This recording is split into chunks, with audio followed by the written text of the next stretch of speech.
அவன் எந்த உழைப்பும் போட வேண்டியதில்லை. அவனுக்கு வந்து மானாவரியாக சொத்து இருக்குது. என்ன கோடி கோடியாக அவங்க அப்பா பாட்டன் எல்லாம் சேர்த்து வச்சுருக்காங்க பயங்கரமாக. என்ன அவங்களாம் 200 ஏக்கர் 300 ஏக்கர் அவங்களுக்கு நிலம் இருக்குது. அதை வச்சு பயிர் வச்சு சாப்பிட்டாவே அவங்களுக்கு போதும். அவங்களுக்கு தலைமுறைக்கு அப்படி இருக்கிறவனும் இருக்கான். பெரிய கோடீஸ்வரன். இப்போ அம்பானிலாம் சொல்கிறேன் இல்லையா, பெரிய கோடீஸ்வரன். அப்போ அவர்கள் வந்து என்ன அப்போ கூட ஏன், ஆனால் அவ்வளோ பெரிய பணக்காரங்களை கூட ஏன் இன்னும் மேலே மேலே பணம் பெறட்டணும்னு பார்க்குறாங்கன்னா, பணம் பெறட்டு போகணும் ஆசை தான் காரணம். அந்த ஆசைக்கு காரணம் என்னென்ன, ஆசைக்கு காரணம் எதுக்காக கர்மாவில் செய்கிறான்னா ஆசை தான் காரணம். நிறைய சம்பாதிச்சது போதில் இன்னும் நிறைய சம்பாதிக்கணும்னு தான் கர்மா செய்கிறோம். அப்போ காமன்னா ஆசை, கர்மா. சரி, கர்மாவுக்கு காரணம் காமம். இப்போ செயல்படுறதுக்கு காரணம், சம்பாதிக்கிறதுக்கு காரணம் ஆசை.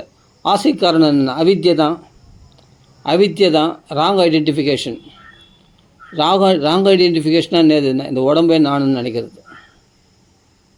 இந்த உடலே நானுன்னு நினைக்கிறதுனால மனுஷன்னா நம்ம வந்து இந்த ஒரு ஸ்டேட்டஸில் இருக்கோம். இன்னாருடைய புள்ள, நான் இந்த பிபிஏ படிச்சிருக்கேன், நான் பெரிய இது படிச்சிருக்கேன், நான் பெரிய உத்தியோகத்தில் இருக்கேன், நான் ஆஃபீஸில் பெரிய மேனேஜராக இருக்கேன், எம்டியாக இருக்கேன் அப்படின்னு ஒரு ராங் ஐடென்டிஃபிகேஷன். இதெல்லாம் உண்மையான உன்னுடைய ஒரிஜினல் ஐடென்டிஃபிகேஷன் கிடையாது. நீ வந்து என்ன பியூரிஃபையான ஒரு சோல், அதாவது நல்ல சுத்தமான ஒரு ஆத்மா, நீ ஜீவாத்மா அப்படின்றது அதுதான் ஒரிஜினல். இது போயிடும். ஏன்னா தற்காலிகமாக இருக்கிறது வந்து ஏற்படுத்தப்பட்டது, ஆரோபிக்கப்பட்ட இந்த உடம்பு, மனுஷ உடம்பு போயிடும். ஆனால் நிரந்தரமாக இருக்கிறது என்றைக்குமே இருக்கும். அது ஆத்மா அழியாது. ஏன்னா ஆத்மான்றது ஒரு சொரூபம். அது வந்து தற்காலிகமாக அது ஏற்படுத்தப்பட்டது கிடையாது. ஆத்மான்றது இப்போ நீ வந்து நான் உணர்றேன்னா, ஆத்மா உணர்ந்துட்டேன்னா, இப்போ ஆத்மா வந்து நேற்று ஆத்மாவை நான் உணரல, நேற்று நான் தேகத்துக்கு உடையவனாக இருந்தேன், இன்றைக்கி ஆத்மாவுக்கு உடையவனாக இருக்கேன், இன்றைக்கி ஆத்ம ஞானத்தை நான் உணர்ந்துட்டேன் அப்படின்னு நீ சொல்லலாம். ஆனால் ஆத்ம ஞானத்தை உணர்ந்துட்டேன்னு நீ சொன்னால் கூட ஆத்ம ஞானத்தில் நிலைச்சி நிற்க முடியாது. ஏன்னா நீ தற்காலிகத்தை வந்து சத்தியம் நினைக்கிற இல்லையா இந்த உடம்பு. அப்போ இது வந்து போயிடும். தற்காலிகமாக வந்தது என்னையுமே போயிடும். வந்தது ஒன்று உண்டாச்சுன்னா அதுக்கு இப்போ பிறப்புன்னு ஒன்று இருந்தால் இறப்புன்னு ஒன்று இருக்கும். இந்த உடம்புக்கு பிறப்பு இருக்குது, அது இறப்பு இருக்கும். தற்காலிகமாக வந்தது தற்காலிகமாக போயிடும். ஆனால் நிரந்தரமாக இருக்கிறது அது போகவே போகாது. நீ அதை தெரிஞ்சிக்கினாலும் சரி, அது தெரிஞ்சிக்காதனாலும் சரி, நீ ஆத்மா தான். அந்த ஆத்மான்றது மாறாத வஸ்துவத்துக்கு ஒரு வஸ்து வந்து மாற்ற முடியாது எதனாலையும். அப்போது அந்த வஸ்து நீதான்றது ஒரு குரு மூலமாக தான் தெரிஞ்சிக்க முடியும். ஒரு குருகளுக்கு போயிட்டோம்னா, பாடம் கற்றுக்கிட்டோம்னா நம்மளுக்கு அந்த சாந்தி ஏற்பட்டுரும். உன்னுடைய ஸ்வரூபத்தை நீ உணர்ந்துவேன். அந்த ஆத்மஸ்வரூபத்துக்கிட்ட போக தான் உனக்கு சில அதிசயங்கள் நடக்குது வாழ்க்கையில். நான் தியானத்தினால சில பேர் அந்த ஆத்மாவை நெருங்குகிறார்கள், சில பேர் பக்தியினால் அந்த ஆத்மாவை நெருங்குகிறார்கள், சில பேர் ஞானத்தினால் அந்த ஆத்மாவை நெருங்குகிறார்கள் கிட்ட. அது நெருங்குகிற போது தான் இவனுக்கு பல அதிசயங்கள் ஏற்படுது. அஷ்டமா சித்திகள்லாம் கை வருது. அப்படியே பல ஆரம்பத்தில் சின்ன மிராக்கிள்ஸ், அப்புறமா பெரிய மிராக்கிள்ஸ், அப்புறம் பெரிய அஷ்டமா சித்திகள் எல்லாமே. அதுக்கு பிறகு வந்து ஆத்ம சாட்சாத்காரம் ஏற்பட்டது. ஆத்ம சாட்சாத்னா தன் சொரூபத்தை தான் உணர்கிறான். அவன் பிரம்ம ஞானின்னு சொல்கிறான், அவனுக்கு பிரம்ம சித்தையே அப்படின்னு சொல்கிறான். சரி, ஓகே, அதெல்லாம் போகட்டும். ஆக மொத்தம் உனக்கு ஏற்படுத்தப்பட்டது. இப்போ நம்ம ரொம்ப கீழ்நிலையிலே பேசலாம். ஏன்னா நம்மளுக்கு இந்த பௌதிகத்தில் உள்ள சௌக்கியம் தான் முக்கியம். பணம் சம்பாதிக்க போகிறோம், நல்லா சம்பாதிக்கிறோம், வாழ்க்கைக்கு தேவையான அத்தியாவசிய தேவைக்காக நாம் கடினமாக உழைக்கிறோம், அது பண்ணுறான். நீ உழைக்கலாம் கூட உனக்கு கிடைக்கும். இது என்னங்க அதிசயம்? அது எப்படிங்க வீட்டில் உட்காந்துருந்தா யாருன்னா சோறு போடுவானா? இது கேட்கறது சகஜம் தானே. வீட்டில் உட்காந்துருந்தா சோறு போடுவானா அப்படின்னு சொல்லிட்டு நீ வந்து என்ன இப்போ வேலை செய்யறதுலாம், இப்போ நான் சொன்ன உடனே வேலை செய்யறதெல்லாம் விட்டுட்டு நான் வீட்டில் உட்காந்து எனக்கு யார் சோறு எடுத்து போடுறான் பார்க்கலாம் அப்படின்னு சொல்லக்கூடாது. அப்படி சொல்லலை, நல்லா புரிஞ்சுக்கணும். ஆனால் நீ வந்து அந்த கண்டிஷன் லைஃப் எப்போ வந்து உண்மையை உணர்கிறாயோ, உண்மையை உணரும் போது கர்மா நீ விடக்கூடாது, கர்மா உன்னை விட்டு போயிடணும். இது என்ன ஒன்றும் புரியலையே பாடமே? என்ன பாடம் புரியும். நீ பக்தியில் நெருங்க கர்மாவை நீ விட வேணாம், கர்மா உன்னை விட்டு போயிடும். நீ கர்மாவை போய் பிடிச்சிக்கணும்னு நினச்சா கூட அந்த கர்மா உன்னை சேர்க்காது. எப்படின்னு சொன்னால், ஒருத்தன் பார்த்தா வேலையில் உத்தியோகத்தில் நல்ல வேலை செய்கிறான், அவன் நல்ல லட்சக்கணக்கில் சம்பாதிக்கிறான். இன்னொருத்தர் இருக்கிறான் இப்போ என்ன மாதிரி, எந்த வேலை போனாலும் குதிரல. எந்த வேலை போனாலும் குதிரலைன்னா உனக்கு கர்மாவில் அதிகாரம் கிடையாது.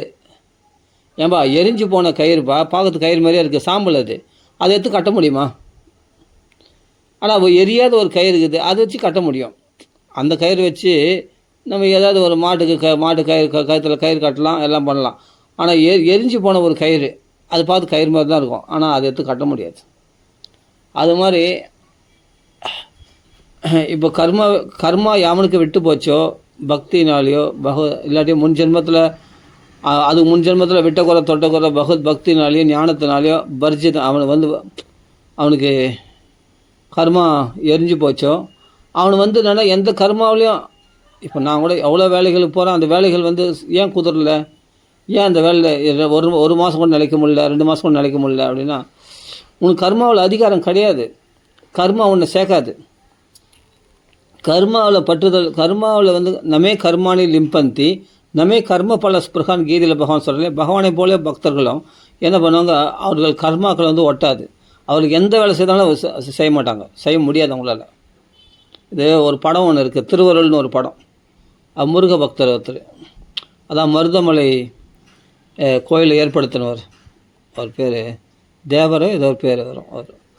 அவர் தேவன் சொல்லுவாங்க இல்லையா, அவர் என்னென்னா எந்த வேலைக்கு போனாலும் அவருக்கு பழ வியாபாரம் பண்ணுவார், எல்லாம் எல்லாத்துலேயும் பார்த்தா முருகான்னு சொன்னோடனே உடனே அதை அப்படியே அந்த முருகன் பேரை சொன்ன உடனே அடுத்த நிமிஷம் அந்த வேலையை விட்டு அப்படியே வந்துடுவார். ஒரு வாட்ச்மேன் வேலை செய்தாலும் அது வேலையை விட்டு அப்படியே வந்துடுவார், அப்படியே முருக பக்தர் போயிடுவார். அப்போ அந்த வேலையில் நிலைக்க முடியல. இதே மாதிரி பார்த்தா துக்காராம் தாசர் பார்த்தா ஏதோ அந்த மாதிரி துக்காராசருடைய மனைவி என்ன பண்ணால் கழுத்தில் காதில் மூக்கில் இருக்கிறது கழுத்தில் இருக்கிறதெல்லாம் கழட்டி எப்படியோ ஒரு கடை வச்சு கொடுப்பாங்க, உப்பு புளி மிளகா வச்சு எல்லாம் வச்சு அந்த உப்பு புளி மிளகா விற்கிற மாதிரி ஒரு கடை வச்சு கொடுப்பாங்க. அந்த கடையில் என்னென்னா கொஞ்சம் அந்த கடையை வியாபாரமே ஆகாது, நஷ்டமாயிடும். எப்படி நஷ்டமாயிடும், வரவங்களுக்கெல்லாம் விட்டலாக பாண்டுறாங்கன்னு சொல்கிறவங்களுக்கெல்லாம் அரிசி பொருள் எல்லாம் வாரி கொடுத்துருவார் துக்காராம் தாசர். சரி, எங்கன்னா வேலைக்கு போகலான்னு பார்த்தா வேலையும் ஒழுங்காக செய்ய முடியாது அவரால்.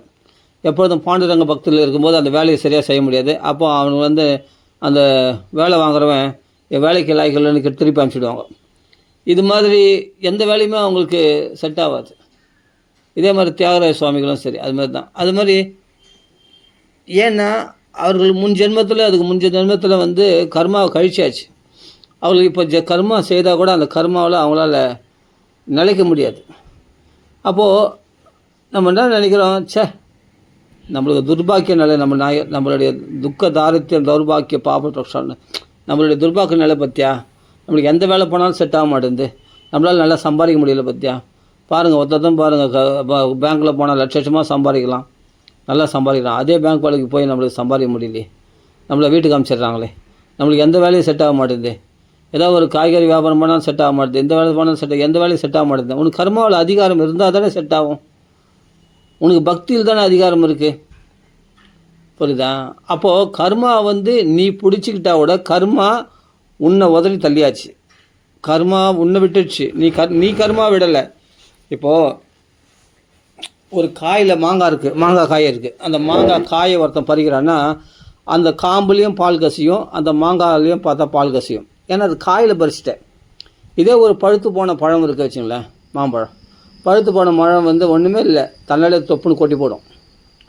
சும்மா அப்படி அந்த மரத்தை தட்டினாவே பொதுன்னு கொட்டம். பார்த்தா மாம்பழம் பார்த்துருக்கீங்களா? நான் பார்த்துருக்கேன்.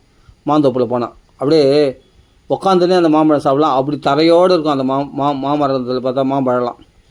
அந்த மாமரத்தை சும்மா அந்த பழம் பழுத்துச்சுன்னா பக்குவம் ஆயிடுச்சுன்னா அந்த பழன்றது பக்குவமானது, பக்குவமான பிறகு ஆட்டோமேட்டிக்காக அந்த மரத்துலேருந்து தொப்புன்னு கீழே வந்துடும். அது மாதிரி இந்த சம்சாரம் என்ற விருட்சத்துலேருந்து இந்த ஆத்மாக்கள்லாம் பகவான் அவர்களை கர்மாவில் நீ லட்சமாக சம்பாதிக்கணும், நீ மனக்கோட்டை கட்டலாம், எல்லாமே பண்ணலாம். ஏன்னா உலகத்தில் இருக்கிற மனைவி குழந்தைகளோடு இருக்கிற, அதனால் நீ வேலைக்கு போகலாம், நல்லா சம்பாதிச்சு நல்லா படிச்சிருக்கலாம். படிப்பு கூட சரியாக வந்திருக்காது எனக்கு, அப்படி தான் அது மாதிரி பிஏ படிச்சிடலாம், எல்லாம் படிச்சிருந்தா கூட அந்த வேலையில் போனால் அந்த வேலை செட் ஆகாது, எந்த வேலை போனாலும் குதிராது. காரணம் என்னென்னா நீ கர்மாவை ஒட்டின்னு நினச்சா கூட கர்மா உன்னை சேர்க்காது. ஏன்னா கர்மாவை நீ விடலை, கர்மா உன்னை விட்டுச்சு. எப்படி கர்மா நம்மளை விடும்?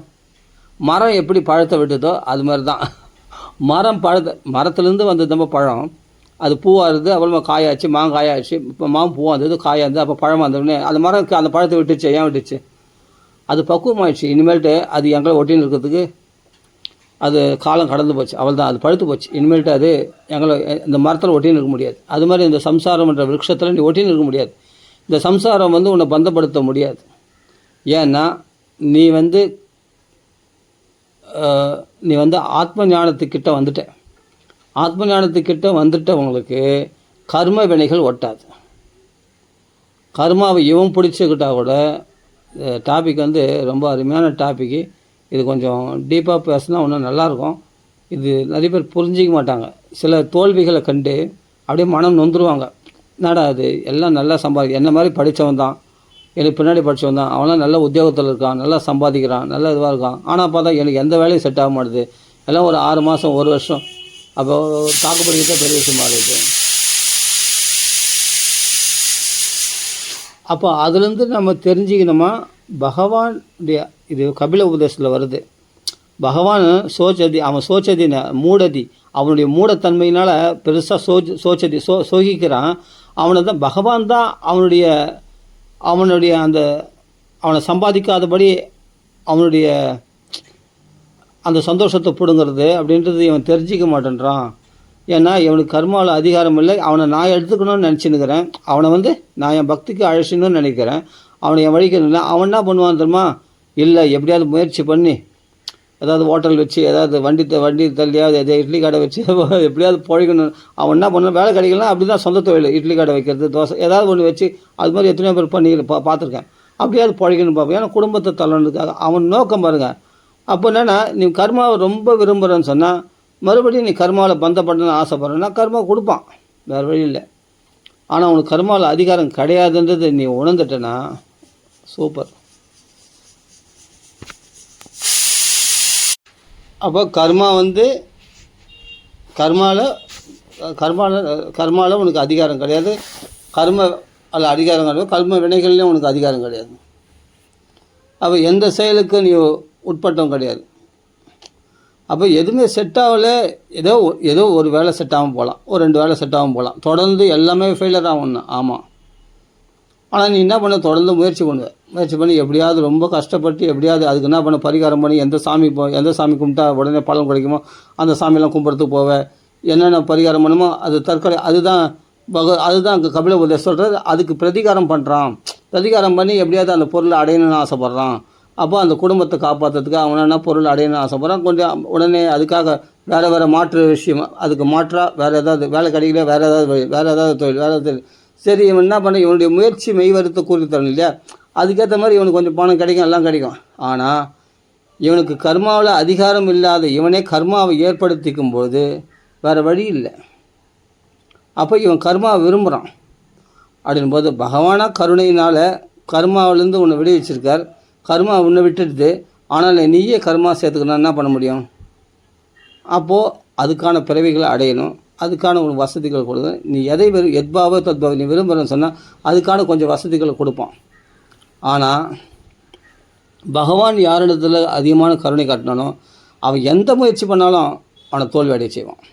எந்த முயற்சி பண்ணாலும் தோல்வி அடைஞ்சு கடைசியில் அவனே விரக்தி அடைஞ்சு அப்புறமா நம்மளுக்கு என்ன தான் ஏற்படுத்திக்கிறான் பகவான் அப்படின்னு பார்த்தா, கடைசியில் நீ எல்லாத்தையும் விட்டு உட்காந்துருக்கும்போது உனக்கு பகவான் தேடி எடுத்து கொடுப்பான். அது நம்மளுக்கு தேடி எடுத்து கொடுக்குறான். இந்த வழியில் வருது, அந்த வழியில் வருது, எப்படா வருது இது? அதான் அவனை முயற்சி பண்ணும்போது நான் கடினமாக வச்சும்போது 1 மாதம் 3 மாதம் 4 மாதம் கூட நான் தாக்கு பிடிக்க முடியல ஒரு வேலையில். அதில் பார்த்தா இந்த அளவுக்கு சம்பளம் இல்லை, இந்த அளவுக்கு சந்தோஷமாகவும் இல்லை, ரொம்ப டென்ஷனு, ரொம்ப பயங்கர கடுபடி. எந்த ஆஃபீஸ் போனாலும் அங்கே திட்டுறானுங்க, மேனேஜர் திட்டுறான், அவன் திட்டுறான், இவன் திட்டுறான், எல்லாம் ரொம்ப கஷ்டப்படுத்துகிறாங்க. அப்படி கஷ்டப்பட்டு வேலை செய்ய வேண்டியது. ஆனால் தாக்கு பிடிக்க முடியல. உடனே 2 மாதம் 6 மாதத்தில் வீட்டுக்கு வந்துட்டோம். அப்போது ஏன் அது மாதிரினா, ஏன் மற்றவங்களெல்லாம் கம்ஃபர்டபுளாக இருக்குது, மற்றவங்களாம் வேலை செய்யலாம், கம்ஃபர்டபுளாக வேலை செய்கிறாங்க. 2 லட்சம் 3 லட்சம் இதை பாருங்க, 5 வருஷமாக 6 வருஷமாக வேலை செய்கிறவங்களாம் இருக்காங்களே, நல்லா லட்சமாக சம்பாதிக்கிறவங்களாம் இருக்காங்களே. அப்போ உனக்கு மட்டும் ஏன் செட் ஆகலை? இல்லை நேக்கு போக்க பேசலை, அதெல்லாம் காரணமே கிடையாது. இல்லை நான் நல்லா படிச்சிருக்கேன், ஓகே, தாழ்ந்து தான் போகிறேன். நீ என்ன தான் தாழ்ந்து போனாலும் உனக்கு அது எழுதி வைக்கப்படலை. எழுதி வைக்கப்படாத போது நீ என்ன தான் தாஜா பண்ணாலும், என்ன தான் நேக்காக பேசினாலும், என்ன தான் நீ பணிவாக போனாலும் உனக்கு அது செட் ஆகாது. ஏன்னா பகவான் உன்னை அதுக்காக படைக்கப்படலை. உனக்கு வழி வேறு ஒரு வழி ஏற்படுத்தி வச்சுருக்கும் போது நீ இன்னொரு வழியில் போனால் அது எப்படி பகவான் சம்மதிப்பான்? அப்போ கர்மாவை நீ விடல, கர்மா உன்னை விட்டு போச்சு. நீ கர்மாவில் போய் பந்தப்படணும்னு நினச்சா கூட கர்மா உன்னை ஏற்றுக்காது. அதாவது எந்த வேலையிலும் நம்மளுக்கு குதிராது, பணம் சம்பாதிக்க முடியாது, ஏதோ ஒரு இதுவாக இருக்கும். ஆனால் நீ கம்முன்னு உட்காந்துட்டு கிருஷ்ணா ராமா கோவிந்தான் பகவான் அப்புறம் ஆட்டோமேட்டிக்காக நீ வந்துடுவேன். ஏன்னா உனக்கு அந்த ஜென்ம வாசனை இருக்கு இல்லையா, பகவத் பக்தி பண்ணது இல்லை ஞான விசாரம் பண்ணி இல்லை யோகம் பண்ணியோ ஏதோ இல்லை, அதில் நீ போவே ஆட்டோமேட்டிக்காக உன்னை ஈர்க்கும். அங்கே அந்த இடம் வந்து உன்னை ஈர்க்கும். உனக்கு பக்தி வழியில் இருக்குமோ இல்லாட்டி ஞான வழியில் இருக்குமோ இல்லை யோக வழியில் நீ எதில் போனியோ அந்த வழி இருக்கும். அந்த வழி என்னன்னா பக்குவப்படுத்தி அது கொஞ்ச நாள் இருப்பேன். அப்புறமா திரும்பி மறுபடியும் பக்திக்கு அது என்ன பண்ண உன்னை மேல்நிலைக்கு கொண்டு போவோம். மேல்நிலைக்கு கொண்டு போய் அப்புறம் பக்தியில் வந்து அப்புறமா தொடர்ந்து நீ பக்தியிலே இருப்பேன். ஆனால் குடும்பத்தில் கஷ்டம் இருக்க எல்லாம் இருக்கும், ஆனால் நீ பாதிக்கப்பட மாட்டேன். உன் பக்திக்கு மட்டும் தடையே இருக்காது. நீ பக்தி ஃப்ரீயாக பண்ணுவேன். எவ்வளோ ஏழ்மையில் இருந்தாலும் அடுத்த சாப்பாடு வழியில்னா கூட, ஆனால் பக்தி மட்டும் விட மாட்டேன். உங்கள் வீட்டில் பாகவத புஸ்தகம் இருக்கும், ராமாயண புஸ்தகம், பக்தியில் சிறந்து விளங்குவேன். அப்படி ஆண்களும் பார்த்தா பகவானே பார்த்து என்ன பண்ணுவான், நம்ம பக்தியில் திருடமாக இருக்கிறானான்னு பார்த்த உடனே பகவானே பார்த்து உனக்கு ஒரு வருமானத்தை ஏற்படுத்துவான். அது ஏற்படுத்தி உன்னை எப்படியோ ஒன்று வாழ வைப்பான். உன்னை பெருசாக கொடுக்கலனாலும், ஆனால் நீ பக்தியிலேருந்து அதிகமாக கொடுத்தா பக்தியை மறந்துடுன்றதுனால பகவான் உனக்கு என்ன கொடுக்கணுமோ அதை கொடுப்போம். அப்படி படியிருந்து பகவான் அனுகிரகம் பண்ணானா நீ பாட்டுக்கு மேலே மேலே பக்தியில் முன்னேற்றம் அடையும் போது அப்புறம் ஓஹோ இதை நீ முன்னாடி வந்திருக்கலாமே, காலம் வேஸ்ட் பண்ணிட்டேன், 20 வருஷமாக வேஸ்ட் பண்ணிட்டோம் அப்படின்னு நம்ம புரிஞ்சுக்கணும். அப்போ ஆரம்பத்துலேயே நம்மளுக்கு தோல்விகளை கொடுத்தான், சில தொழில்களை கொடுத்தான், தொழில்கள்லாம் தோல்வி, வேலையெல்லாம் தோல்வின்னு கொடுக்கும்போது உனக்கு கர்மாவில் அதிகாரம் இல்லைன்னு தானே பகவான் உன்னை இந்த வழியில் கூப்பிட்டு வந்தான். ஆன்மீக வழியில் எல்லாத்துலேயும் தோல்வி, வாழ்க்கையில் படிப்பில் எல்லாத்துலேயும் தோல்வி. உனக்கு எல்லாத்தையும் எதுக்கு கொடுத்தான் அப்படின்னா பகவான் வந்து உனக்கு அதில் உனக்கு அதிகாரமாக அதில் ஏதாவது ஒன்று உனக்கு ப்ளஸ் பாயிண்ட் இருந்துச்சுன்னா கூட வச்சுக்கோ, அது உன்னை காப்பாற்றுன்றது அதில் நம்பி அதில் போயிடுவேன், பகவத் கிருஷ்ண பக்தி மறந்துடுவேன். அதனால தான் பகவான் எல்லாத்தையும் தோல்வி கொடுக்கும். தோல்வி கொடுக்குறது ஒரு இது நல்லது. அப்படின்னா நீ கர்மாவை சேர்த்துக்கணுன்னா கூட நிறைய பேருக்கு இது ஏற்பட்டிருக்கோம், அனுபவம் ஏற்பட்டிருக்கோம். சில பேர் வந்து பிடிவாதமாக இருப்பாங்க. அவங்க கர்ம வினைகளுக்கு ஏற்ற மாதிரி பகவான் ரொம்ப திருட பக்தி பண்ணியிருந்தவனாக இருந்தால் அவன் எந்த கர்மா செய்தாலும் அவனை பாஸ் பண்ண விட மாட்டான் பகவான். அவனை ஃபெயிலாக தான் ஆகிடுவான். பலி சக்கரவர்த்தி மாதிரி மொத்த சொத்தை பிடிக்கிட்டான் பகவான். நடுத்தரில் நிற்கிட்டான், ரெண்டு அடியால் எல்லாத்தையும் பிடிக்கிட்டான். அவன் என்ன தான் இது பண்ணாலும் அவன் சத்தியத்தை விட மாட்டேன்றான், உறுதியாக இருக்கான்னு. அவனுக்கு பகவான் என்ன பண்ணுறான், தண்ணியே கொடுத்துட்டார். சுதல் லோகத்தில் அவனுக்கு சொர்க்கலோகத்தோட பன்மடங்கு சௌக்கியம் சுகதல் லோகத்தில் இருக்கான், அதை கொடுத்துட்டார் பகவான். தண்ணியும் கொடுத்துட்டான் பகவான். வீட்டு வாசலில் மெய்காப்பால்லாம் இன்றைக்கி நிற்கிறார் பலி சக்கரவர்த்தி வீட்டு வாசலில். அது மாதிரி உன்னுடைய பக்தியை பகவானுக்கு யார் அனுகிரகம் பண்ணுறேன்னு நினைக்கிறானோ அவர்களுக்கு பகவான் இந்த வழி ஏற்படுத்துகிறான். அப்போ நமக்கு பறிக்கப்படுது, நமக்கு தோல்விகள் அடையுதுன்னா அதுலேருந்து பகவானுடைய கிருபைன்னு நினச்சிக்கோ. ஆனால் உன்னை பகவான் உன்னை ஏற்றுக்கணுன்றதுக்காக தான் உனக்கு எல்லாத்துலேயும் ஃபெயிலியர் கொடுக்குறான். உனக்கு எதெல்லாம் அனுகூலமாக இருக்குன்னு நினச்சா அதெல்லாம் உனக்கு ஃபெயிலியர் பிரதிகூலமாக இருக்கிற மாதிரி அவர்களே. இப்போது ஒரு மனைவினால் சந்தோஷம் கிடைக்குன்னு நினைக்கிறான், மனைவி அனுகூலமாக பிரதிகூலமாக இருக்கிறா, இவன் எதிர்பார்த்த மாதிரி இல்லை. அப்போ அதுவும் ஒரு அனுகிரகம் தான். ஏன்னா அப்போது அந்த சந்தோஷம் மனைவிகளுக்கு கிடைக்கிற சந்தோஷத்தோடு என்னிடத்தில் கிடைக்கிற சந்தோஷம் அதிகம் அப்படின்ட்டு பகவான் என்ன பண்ணுறான், உனக்கு புரிய வைக்கிறான். நீ புரிஞ்சிக்கினா புரிஞ்சிக்கோ, இல்லை மறுபடியும் அதே மனைவிடத்தில் தாஜா பண்ணி யாருனாலும் உனக்கு மேலே துக்கம் உண்டாகுமோ அவரிடத்துல நீ சுகத்தை எதிர்பார்த்துன்னு கஷ்டப்பட்டுனா கஷ்டப்பட்டுக்கோ, அவ்வளோதான். அப்போது இப்படி தான் போயின்னு இருக்கோம் வாழ்க்கை. அப்போ என்னென்னா நாம் சம்பாதிக்க கிடைக்கல அப்படின்னா வேறு விதத்தில் உணர்வை ட்ரை பண்ணி போவோம். அது மனுஷ சுபாவம் அது. ஏன்னா ஒரு நாளில் பக்குவம் அடைய முடியாது. ஆனால் ஏதோ முன் ஜென்மத்திலேயோ ஏதோ ஒரு ஆன்மீக வழியில் நீ வந்திருக்கிறதுனால தான் உனக்கு இன்றைக்கி கர்மா உனக்கு கட் ஆகுது. ஆனால் அதை மறுபடியும் நீ பிடிச்சின்னு தூங்கியிருந்தனா, நீ கொஞ்சமாக முன்னாடி பக்தி பண்ணியிருந்தனா மறுபடியும் பந்தத்தில் விழுவ.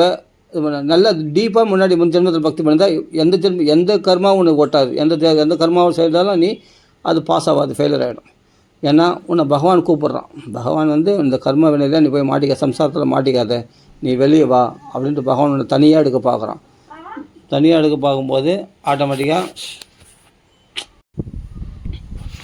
பந்தத்தில் மாட்டிக்கிறதுக்கு பகவான் அலோட் பண்ண மாட்டான்.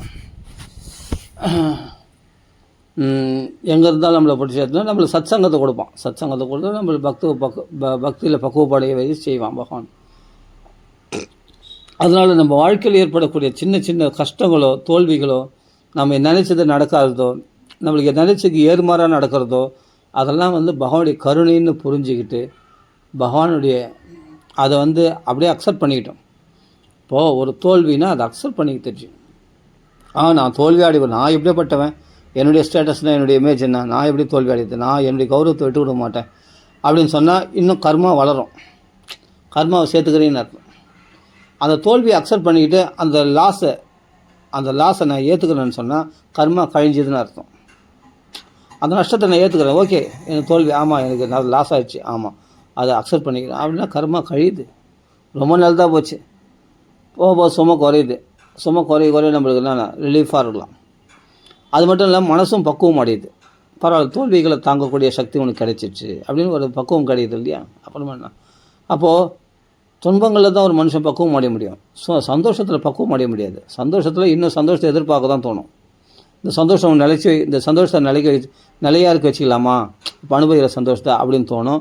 இல்லாட்டி அந்த சந்தோஷத்தை அது சந்தோஷத்தை இழக்காதபடி அதுக்கு என்ன சேஃப்டி பண்ணுமோ அதை பண்ண பார்ப்போம். ஆனால் துக்கத்தில் தான் சீக்கிரம் பக்குவம் அடைய முடியும். இந்த துக்கத்துலேருந்து வெளியே வந்தோன்னு முயற்சி பண்ணுவோம், ஆனால் மேலே மேலே துக்கம் வரும். அப்படின்னா துக்கத்தில் அதை அக்செப்ட் பண்ணிக்கும் போது தான் துக்கம் விலகும். துக்கத்தை போக்கிக்கணும்னு நினைக்கும் போது துக்கம் விலகாது. துக்கம் போக்கிக்கணும்னு நினைக்கும் போது துக்கம் அதிகமாகும்.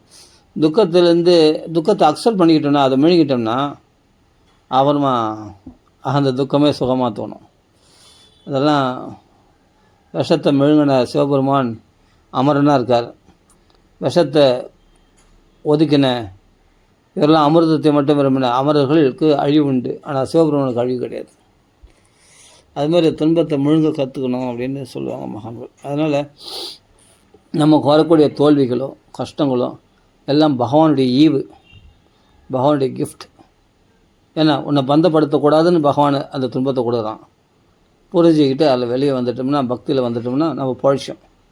இல்லை நான் அந்த துன்பத்தை போகிறதுக்கு நான் மறுபடியும் பிரதிகாரம், அதுக்கு ஏதாவது பண்ணி நான் எப்படியாவது அந்த துன்பத்தை போக்கிட்டு மறுபடியும் நான் இன்பத்தை அடைவேன், பெரிய பணக்காரன் ஆகுன்னா பந்தத்தில் போய் மாட்டிக்கிறேன்னு அர்த்தம். அப்போ இன்னும் கொஞ்சம் பிறவிகள் எடுக்க வேண்டியது இருக்குதுன்னு அர்த்தம். எல்லாத்துலேயும் ஃபெயிலியர் ஆகுது, எதில் போனாலும் இதுவாக இல்லை. அப்போ பகவான் இந்த ஜென்மத்திலையும் ஒன்று எடுத்துக்கணும்னு பகவான் நினச்சிட்டான்னு அர்த்தம். புரிஞ்சுக்கணும். அவங்கவுங்க பண்ண பக்தியினுடைய அளவுக்கு பொறுத்து பக்தி கொஞ்சமாக பண்ணியிருந்தானா சில தோல்விகள் கொடுப்பான். அது பண்ண தோல்விகள் கொடுத்தோடனே என்ன பண்ணுவேன், அந்த தோல்விகள் கிடச்சதே சரி சொல்ல வைராகியம் அடைஞ்சின்னு வெளியே வந்துட்டால் சந்தோஷம். வைராகியம் வச்சு வெளியே ஆடாமல் மறுபடியும் நீ முயற்சி பண்ணனா பகவான் ஓரளவுக்கு தடுத்து பார்ப்பான். அதுக்கப்புறம் நீ முயற்சி பண்ணால் அப்புறமா உனக்கு லோக சௌக்கியங்களே கொடுப்பான். உன் பக்தி அவ்வளோதான். ஆனால் பயங்கரமான பக்தி, நல்ல திருட பக்தி முன் ஜென்மத்தில் பண்ணியிருக்கான், அது பண்ணி ரொம்ப தீவிரமான பக்தி பண்ணியிருக்கான்னு சொன்னால் அவனுக்கு எந்த வேலை செய்தாலும் எந்த விஷயம் சொன்னாலும் எல்லாத்துக்கும் தோல்வி தான் அடைவான் கட்சி வரைக்கும். ஏன்னா பகவான் அவனை எடுத்துக்கணும்னு முடிவு பண்ணியாச்சு. அப்போ க்ஷிப்ரம் பௌ தர்மாத்மா, சீக்கிரமாக அவன் தான் தர்மாத்மா பாகவத தர்மத்தில் வந்துடுவான். அவன் சஸ்வத் சாந்தி அப்படின்னு ஜெகச்சேதி. அப்போ நான் உண்மையான சாந்தி நல்லது. ஆடாடா, நாம் இவ்வளோ நாள் கஷ்டப்பட்டு சம்பாதிக்கும் போது கிடைக்காது நிம்மதி, ஆனால் எல்லாத்தையும் விட்டு என்னால் சம்பாதிக்க முடியாது கிருஷ்ணா, முடியல அப்படின்னு வா. அதான் சரணாகதி பாவம். அந்த முடியலன்னு உட்காரும் போது பகவான் ஒரு சாந்தி கொடுப்பான் பாருங்கள். அப்போ உன்னை தேடி வரும் எல்லாமே. நீ எந்த பணத்தை தேடி போனியோ அந்த பணம் உன்னை தேடி வரும், புகழ் உன்னை தேடி, எல்லாமே உன்னை தேடி வரும். என்னடா அது, நான் எதுக்கெல்லாம் முயற்சி பண்ணணும், அந்த முயற்சி பண்ணும்போது கிடைக்கல, முயற்சி பண்ணும்போது தேடி வருதே. இப்போ பகவான் இப்போ உங்க கூட பேசுகிறான், பழகிறான், உன்னுடைய நடவடிக்கைகளை கவனிக்கிறான்றது இப்போ உனக்கு புரியுதா? அப்போ நான் இவ்வளோ நாளாக அலைஞ்சேன், எங்கெங்கே போய் அவமானப்பட்டேன், சுடுசொற்களை வாங்கினேன், அப்படிலாம் அனுபவித்து தான் நான் சம்பாதிச்சேன் பணத்தை. ஆனால் அவர்கள் என்னை அவமதித்தாங்க, கொஞ்சம் நெஞ்சம் இல்லை, கேவலமாக அவமதித்தாங்க. அந்த அவமானத்தை தான் தாங்கிக்கின்னு அந்த 6 மாதம் வேலை செய்யறதுக்குள்ளே அவ்வளோ அவமானப்பட்டேன், கஷ்டப்பட்டேன். கடைசியில் பார்த்தா என்னடாண்ணா, பகவான் இதுக்கு வர வச்சிருக்கிறது தான் இவ்வளோ பிளானிங்கா, இவ்வளோ திட்டமா அப்படின்னு அப்புறமா புரிஞ்சுக்கிட்டேன். அப்புறமா சபாஷ், அப்புறமா அவனுக்கு சஸ்வத் சாந்தி நிகழ்ச்சிது, நிம்மதியாக இருப்பான். இனிமேல் என்ன பிரயத்தனம் பண்ணேன், எப்பா எந்த பிரயத்தனம் ஆடாப்பா, கிடைச்சதில் திருப்தியாக இருக்கிறேன், சந்தோஷம். நான் கோடீஸ்வரனாக நான் லட்சமாக சம்பாதிக்கணும், நான் முயற்சி பண்ணதெல்லாம் போதும். எனக்கு அங்கங்கே போய் அடி தான் வாங்கினேன்.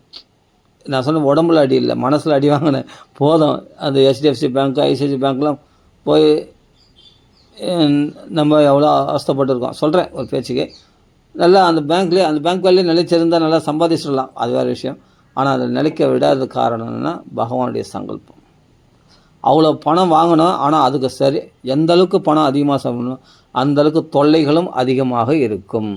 கிருஷ்ணனை சுத்தமாக மறந்துடுவேன், பகவான் ஆத்ம லாபத்தை மறந்துடுவேன். அப்போ ஆத்மான்றது என்னென்னா, இப்போது கர்ம வினை, இப்போ நான் எதுக்கு சொல்ல வந்தேன், இந்த ஆரம்பத்தில் என்ன சொன்னேன், நம்ம ஆத்மான்றது நித்தியமானது, உடம்பு வந்து அநித்தியமானது. இந்த உடம்பில் செய்யக்கூடிய கர்மாக்கள் ஏன் உடம்பு வருதுன்னா அது கர்ம வினையினால். அந்த கர்ம வினையில் இந்த உடம்புக்கு தேவையான சம்பாதிக்கிறதுக்கு நம்ம போகிறோம். ஆனால் கர்மா ஒன்று விட்டு போச்சுன்னு சொன்னால் இந்த உடம்பு அநித்தியமான இந்த உடம்பை இருந்து நீ நித்தியமான வாழ்வை அடையிறதுக்காக பகவான் ஏற்பாடு பண்ணியிருக்கான் அப்படின்னு தெரிஞ்சுக்கணும் அப்படின்ட்டுக்காக சொன்னேன். சரி, ஓகே, அது போகட்டும். இப்போது இது வந்து ஏதோ ஆத்மான்றது முன்னாடி உற்பத்தி ஆனது, அது கொஞ்ச நாள் நிலைச்சிருக்கும், அவ்வளோ அழிஞ்சு அப்படின்னா உற்பத்தி ஆனதுன்னு இருந்தாவே அது அழிவு உண்டுன்னு அர்த்தம். எது உற்பத்தி ஆனதோ அது நிச்சயமாக அழிவு உண்டு. ஜாதஸ்ய துருவ மிருத்திகம், நிச்சயமாக ஜாதஸ்ய துருவ நிச்சயமாக மிருத்திகம், அதுக்கு மரணம் உண்டு. பிறந்ததுக்கு எல்லாத்துக்கும் மரணம் உண்டு, உண்டானதுக்கு எல்லாத்துக்கும் மரணம் உண்டு. இந்த உடம்பு உண்டாச்சுன்னா கண்டிப்பாக இந்த ஒரு நாள் இந்த உடம்பு விட்டு தான் ஆகணும். நீ 10 வருஷம் இல்லை, நீ 1000 வருஷம் இல்லை, லட்சக்கணக்கான வருஷமானாலும் என்றைக்கோ ஒரு நாள் இந்த உடம்பு கீழே விழ தான் வேண்டும். நீ வேணால் லாங் டைம்னா ஸ்பெண்ட் பண்ணிடலாமே தவிர, ஆனால் அதுக்கு அழிவுன்றது உண்டு. அதனால் ஆனால் ஆத்மாவுக்கு மட்டும் அழிவே கிடையாது. இதுக்கு ஆப்போசிட். அப்படியே ஆத்மா வந்து நீ அழிக்கணும்னு நினச்சா கூட ஒன்றுமே பண்ண முடியாது. ஏன்னா அழியாத ஒரு வஸ்து வந்து அது நித்தியமானதை வந்து எப்படி நீ என்ன பண்ண முடியும்?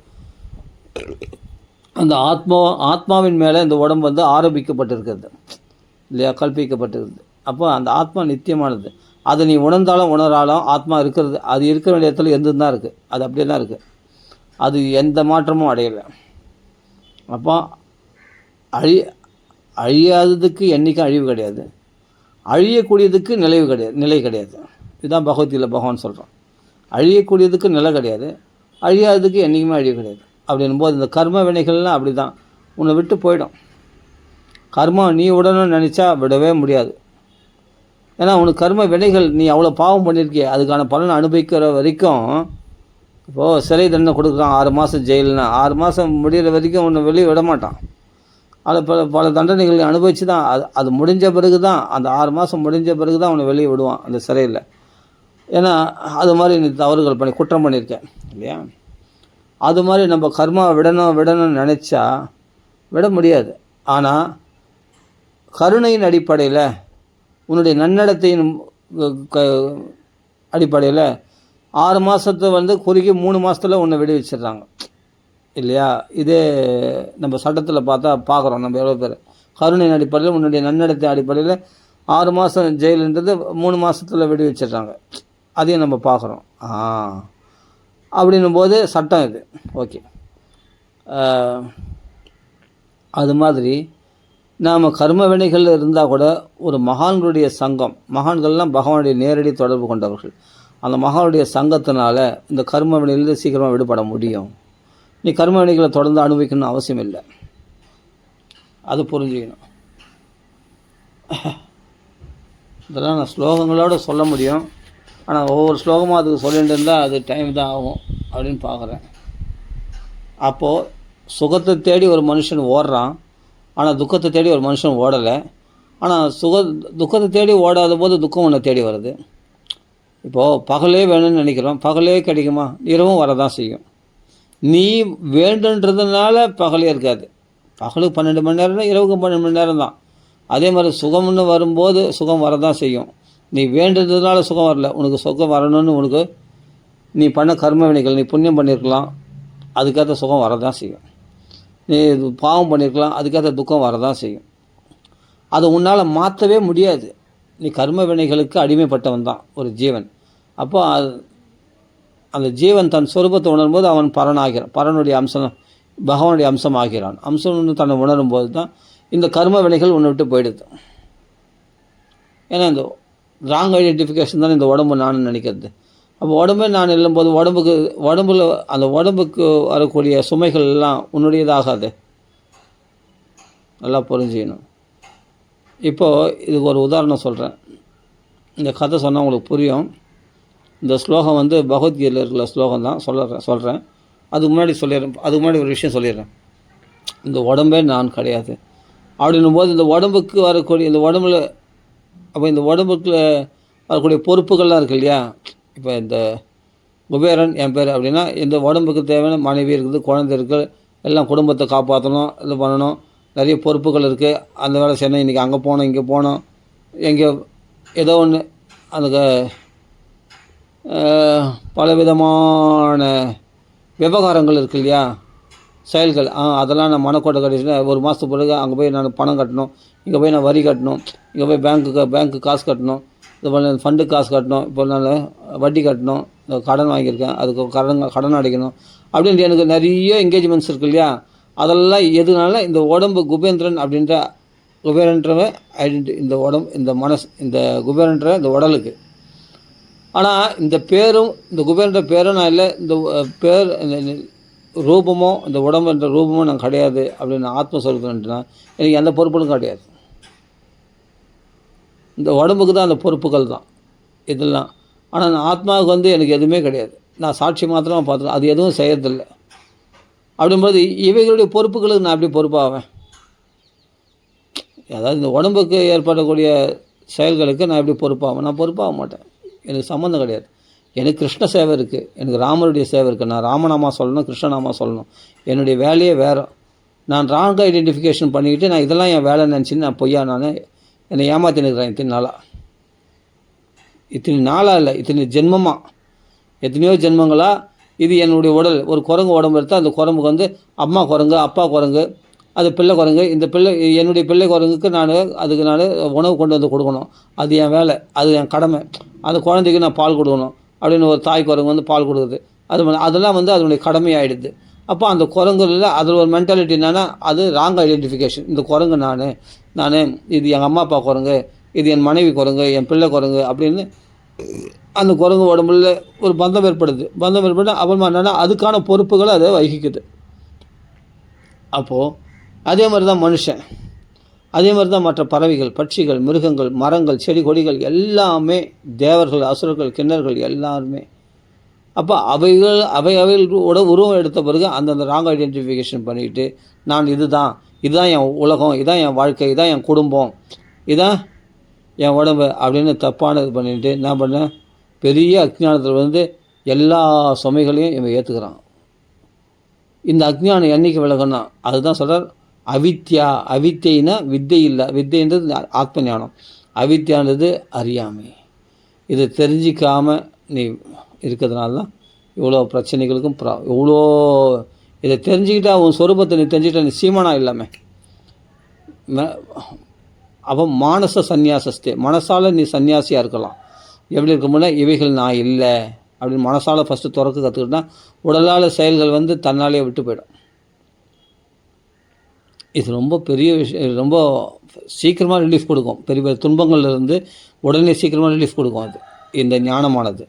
இது கீதையில் ஃபஸ்ட் எடுத்தோடனே பகவான் சாங்கியோகத்தில் ஃபஸ்ட் எடுத்து 2வது அத்தியாயத்திலே பகவான் சொல்கிறான். அப்படியே புட்டு வைக்கிறான் பகவான். அதெல்லாம் நம்ம படித்தோம்னா சீக்கிரம் ரிலீஃப் ஆகிடும். உடனே மனசில் எவ்வளோ பெரிய கஷ்டம் வந்தாலும் எவ்வளோ பெரிய இருந்தாலும் எல்லாம் உடம்புக்கு தானே. இந்த உடம்பு அம்மா இறந்துட்டாங்க, அம்மா இறந்துட்டாங்க, அப்பா இறந்துட்டாங்க, இந்த உடம்புடைய சம்மந்தமான அந்த அம்மா அப்பா இறந்துட்டாங்க. இதுக்கு எனக்கு என்ன இருக்குது? நான் ஆத்மா வச்சேன். நான் ஆத்மாவுக்கு நான் சச்சிதானந்த சொரூபனாச்சே, நான் நித்தியமானவன், பூர்ண ஞானமடைவானவன், நான் பூர்ணம் ஆனந்தம் வடிவமானவன்.